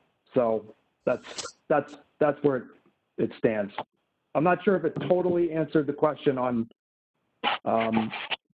timing, but that's the intended approach, would be to get feedback from both boards and then be in the position to prepare, revisions that are necessary for final approval as appropriate. Chair Bennett, can you weigh in on this? Yes, I totally agree with Mr. Camalato. I think that our recommendations forthcoming are something that needs to go to the planning board. I think Mr. Greenbaum and Mr. Reimnitz being there in attendance to explain what our rationale was in terms of our suggestions. They're only suggestions. We're not here to redesign the project. We're here to give our opinion on how this fits within the historic district, working with the redevelopment design guidelines. But I would like to add that I know we have 6 recommendations that Graham has written. Maybe a 7th one should be that the materials come back to the, the revisions committee that we normally look at for final approval, whether, the color and the brick and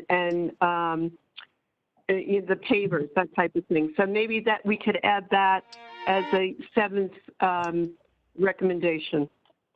But sure, I don't and just for the benefit, I just want to explain that condition a little bit to Mr. Camalato. It's a frequent condition that the HPC requests of applications go on referral to both the Planning Board and the Zoning Board of Adjustment. Typically, it's a field review of materials on the construction site during the construction phase. So it's nothing that happens during this land use board approval process, but it allows for the revisions committee of the commission to meet on site with the contractors and review the materials in the field for light and color and all those things. Provides a better sense of material selection. So that just wanted to explain what that condition entails for you. Thank you, Graham. I appreciate that. Sure. Is anything further in terms of those proposals? The only thing I'd say is I stand firm on my position that if they do have to present to the planning board, and more than likely it'll have to come back to the planning board in a subsequent meeting, in the term of period of time between those 2 meetings, perhaps I would like to see the applicant, I would like to see it come back again. The people on the planning board are not necessarily architects by training, and while they have their role and we have our role, I think on a project of this prominence in our community, and one that's as ambitious as it is, I just think it would be helpful to all involved, including to the applicant, for us to see it again after our suggestions have been incorporated. So that's my position. I don't know. So my thing is, we compromise here because these are recommendations, and if Graham, you could add an 8th recommendation and just advise the planning board that there's a plurality of commissioners who would like to see this return in the event that the application is carried to a second planning board meeting in which the applicant can present the revised plans in between the 2 planning board hearings. You can add that, and Mr. Greenbaum, I anticipate you'll be there. You can. Thank you. Your request. John and I will be there, I hope. And Mr. Rooney will be there too. And you too. I'm sorry, I didn't hear that. What is the 8th condition? Could you please repeat that? I couldn't hear it. The 8th condition is just noting that some members felt that the plans should return and asked that should the application not conclude at the first meeting, the commission requests that the applicant would come back. By the way, you shouldn't use the word conditions, because They aren't Right, it's a conditions, they're recommendation. recommendations. And with respect to the planning board, I mean, what the planning board does is if they feel that sending it back to the HPC, as long as they have the time within their time frame to do it, is helpful to them, the planning board, to make their decision, then that's the basis on which they'll send it back. So if you're going to go there and ask them to send it back, the point of doing that is to help the planning board come to a final decision about the application. It's not always it's not coming back for approval, so to speak. So a lot of it just depends on how the planning board treats the recommendations that you made. It will be up to them. It's not something that this board has as of right. All this board has as of right is to make recommendations within 45 days of the referral. Exactly. Thank you, Mr. Kressel. Thank you. Exactly. So we will not have an ACE recommendation. No, I disagree. I think that I believe that it is advantageous. David, excuse me, David. I'm wondering if maybe we should have a discussion on how many people sits on the commission agrees with you. I don't agree with you. And so maybe we should have other people chime in as to whether or not they're in agreement with you as to whether it should come back. Kathleen, I thought that Caroline and John also wanted to have this return, and that's why that eighth condition specifically mentioned that it was just some of the members. It was a plurality of the. Listen again. I think the way Jason framed the eighth suggestion is just a suggestion. The planning board will either take it or leave it. So all we're doing is making a suggestion. So I think as David says, it doesn't hurt anything. Okay. Well, as the applicant's attorney, because it's just an objection, I'll make another just an objection. Sure, that's okay. Noted. Noted. We appreciate it, Counselor. So and understand it too. Yep. So that being said, I think this wraps up this presentation. I would like to thank Mr. Camalato, Mr. David, and Mr. Stevie for this presentation.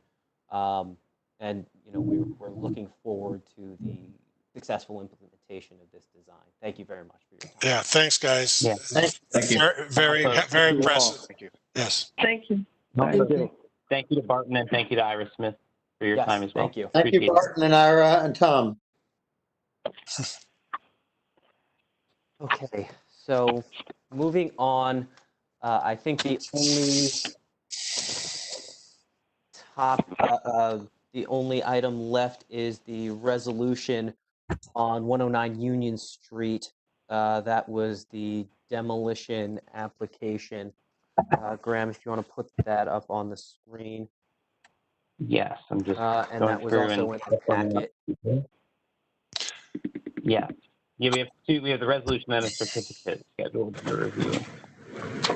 The certificate as well? Yeah, we have one certificate as well for review. Oh, okay. I'm looking at the paper agenda. Sorry. Sorry. Yes, I had added that in. Sorry. So first we have the resolution for the demolition application, which is shown here on the screen now. Okay. Any comments or revisions? Yeah, I had a question. There's a whereas, and it talks about our consultant noting that the submitted application is complete and requested additional documentation. Oh, actually, that words, it says submitted applicant is complete. Submitted application is complete. Documentation from the applicant. But do we need to specify what was asked for and what they didn't provide? Because in the next whereas, we do talk about what they did provide, but shouldn't we also say what they specifically didn't provide and what was asked for?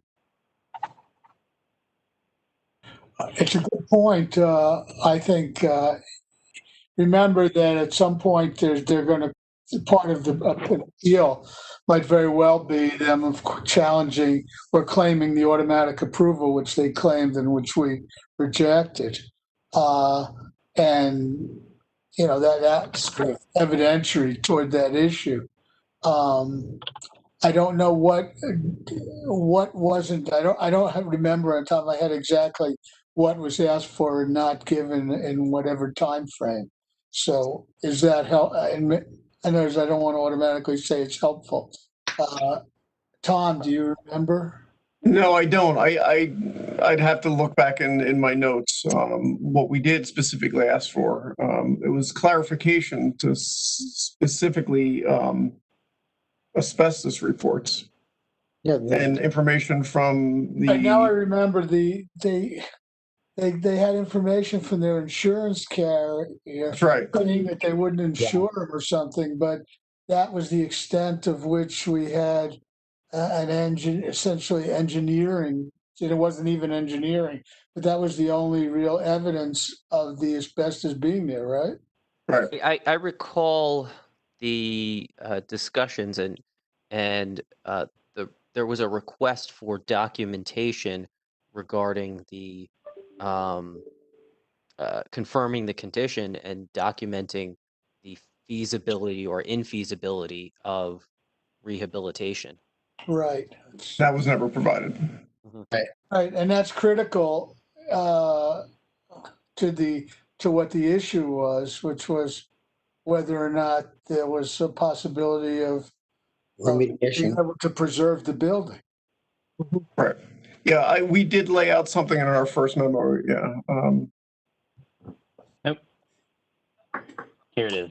And they did respond via a memo from their attorney saying, yes, we can provide this, here this is, but no, you're not going to get this and you're not going to get that.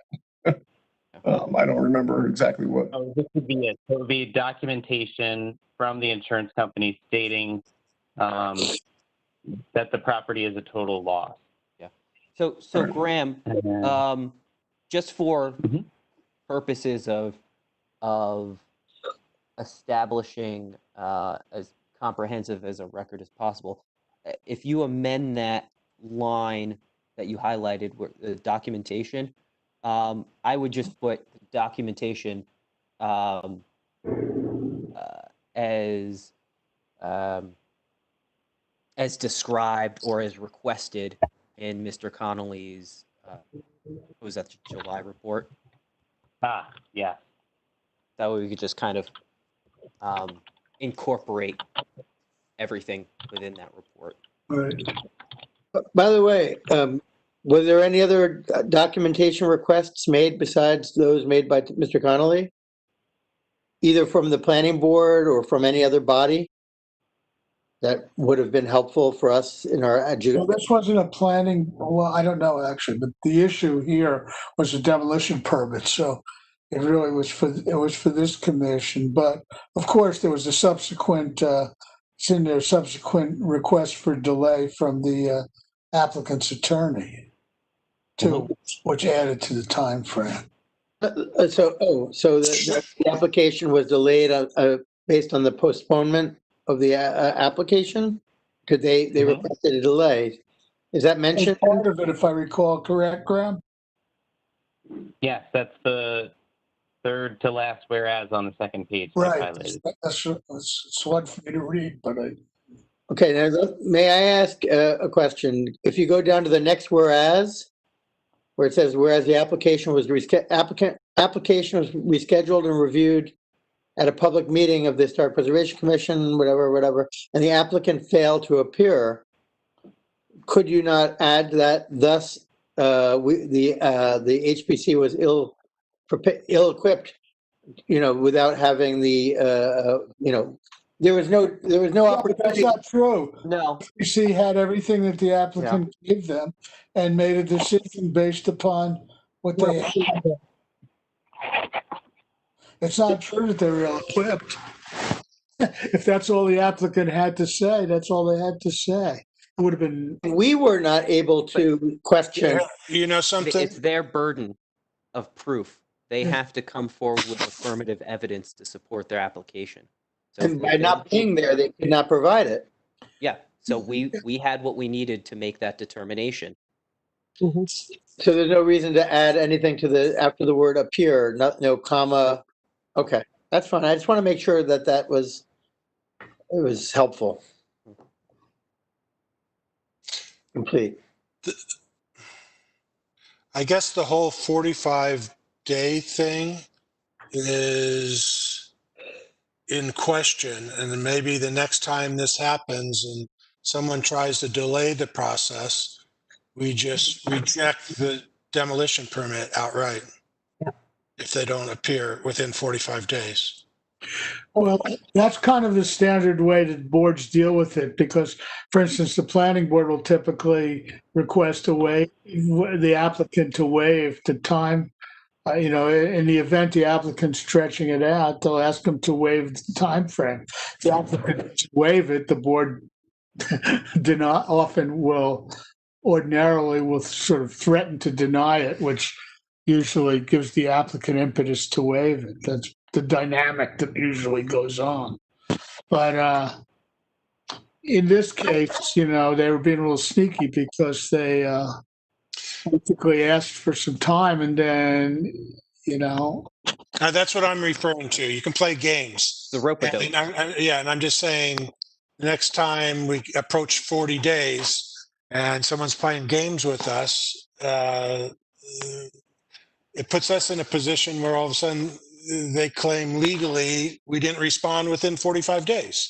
Well, I think, I agree with you, by the way. I think we should just, track these things more. I mean, I don't want to fault anybody because we haven't had this situation come up, but right. Basically we should track the time, keep careful track of the time.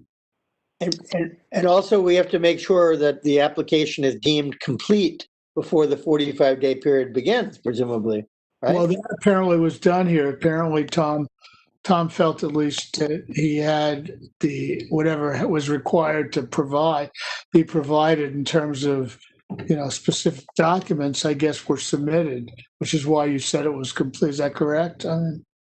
Yeah, we had enough, but I wanted clarification on some things. There were open questions in my mind. Well, Tom, you specifically asked for something which they specifically said they were not going to provide because it. That's right.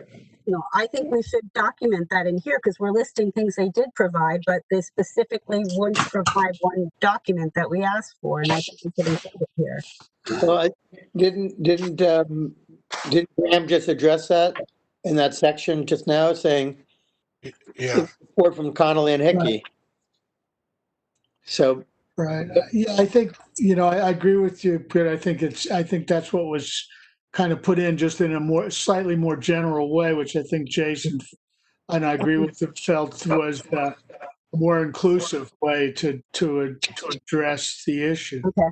Could you use the word? Oh, you did use the word incomplete. So therefore, okay, we're good. I think I'm good. And listen, the resolution was, they have, the facts are what they are, and if they want to appeal on that basis, they can. I think that the commission acted correctly here to address and adjudicate the application. That's my opinion. Okay, so any other changes or revisions? I think it looks good. Okay. Motion to approve as amended. I move to approve as amended. Second. All in favor? Aye. All opposed? Any abstentions? Hearing none. The And just before we resolution move on of to demolition, I just want to mention for the commission, we do have another application that has been filed. Mr. Connolly has that and is starting his review, another demolition application. So we'll be sure to keep on top of it and move through quickly. So. Well, can you tell us where it is so we can go look at the building now? Yeah, actually, all the plans, everything's online, so you can take a look. If you go to the pending HPC materials, The application is completely online. So it's 27 St. Luke's Place, listed right here. 27 what place? St. Luke's. St. Luke's. Oh, St. Luke's, okay. Yeah, so the application, the engineer's report, property research, structural engineer's report, everything's already uploaded and publicly available. That's a property a tree fell on, right? Tree, yeah, fell onto the house and deemed an unsafe structure. Wanted to share that. Okay, and then the other was that we had was the certificate for the bank, for Investors Bank. This was reviewed at our August 27th commission meeting, the certificate for Investors Bank, the replacement of the storefront at this location.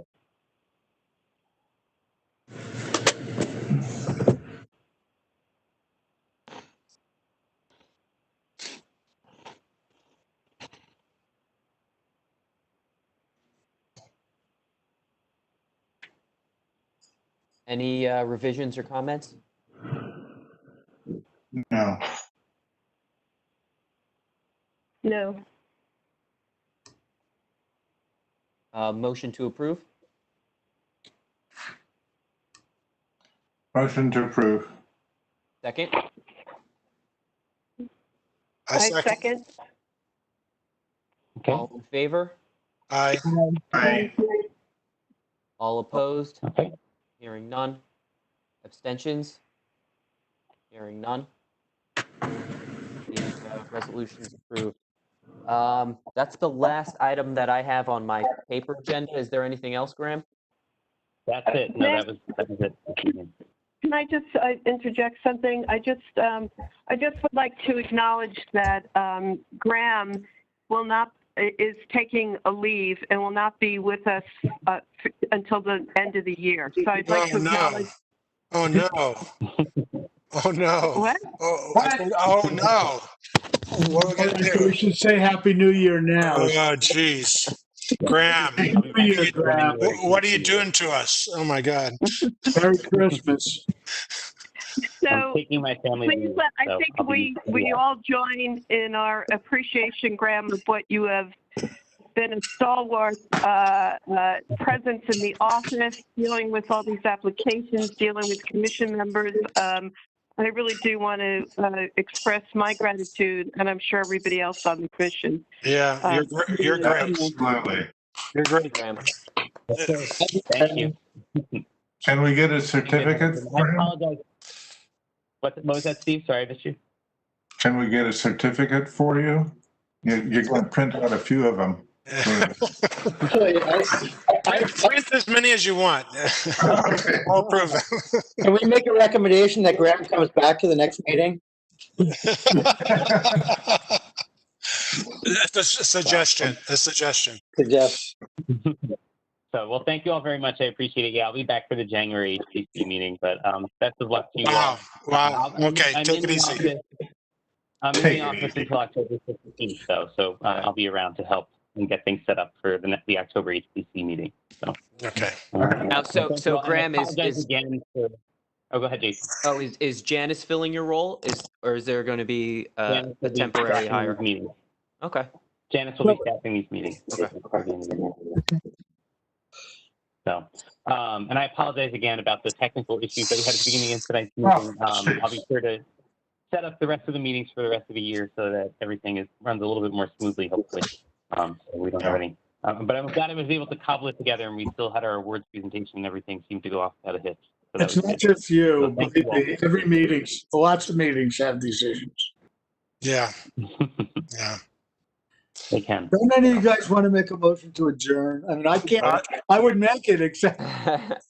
I move to adjourn. Second. All in favor? Aye. Aye. Aye. Aye. Good night, everyone. Okay. Thank you. Thank you. Aye. Good night, everyone. Okay. Good night.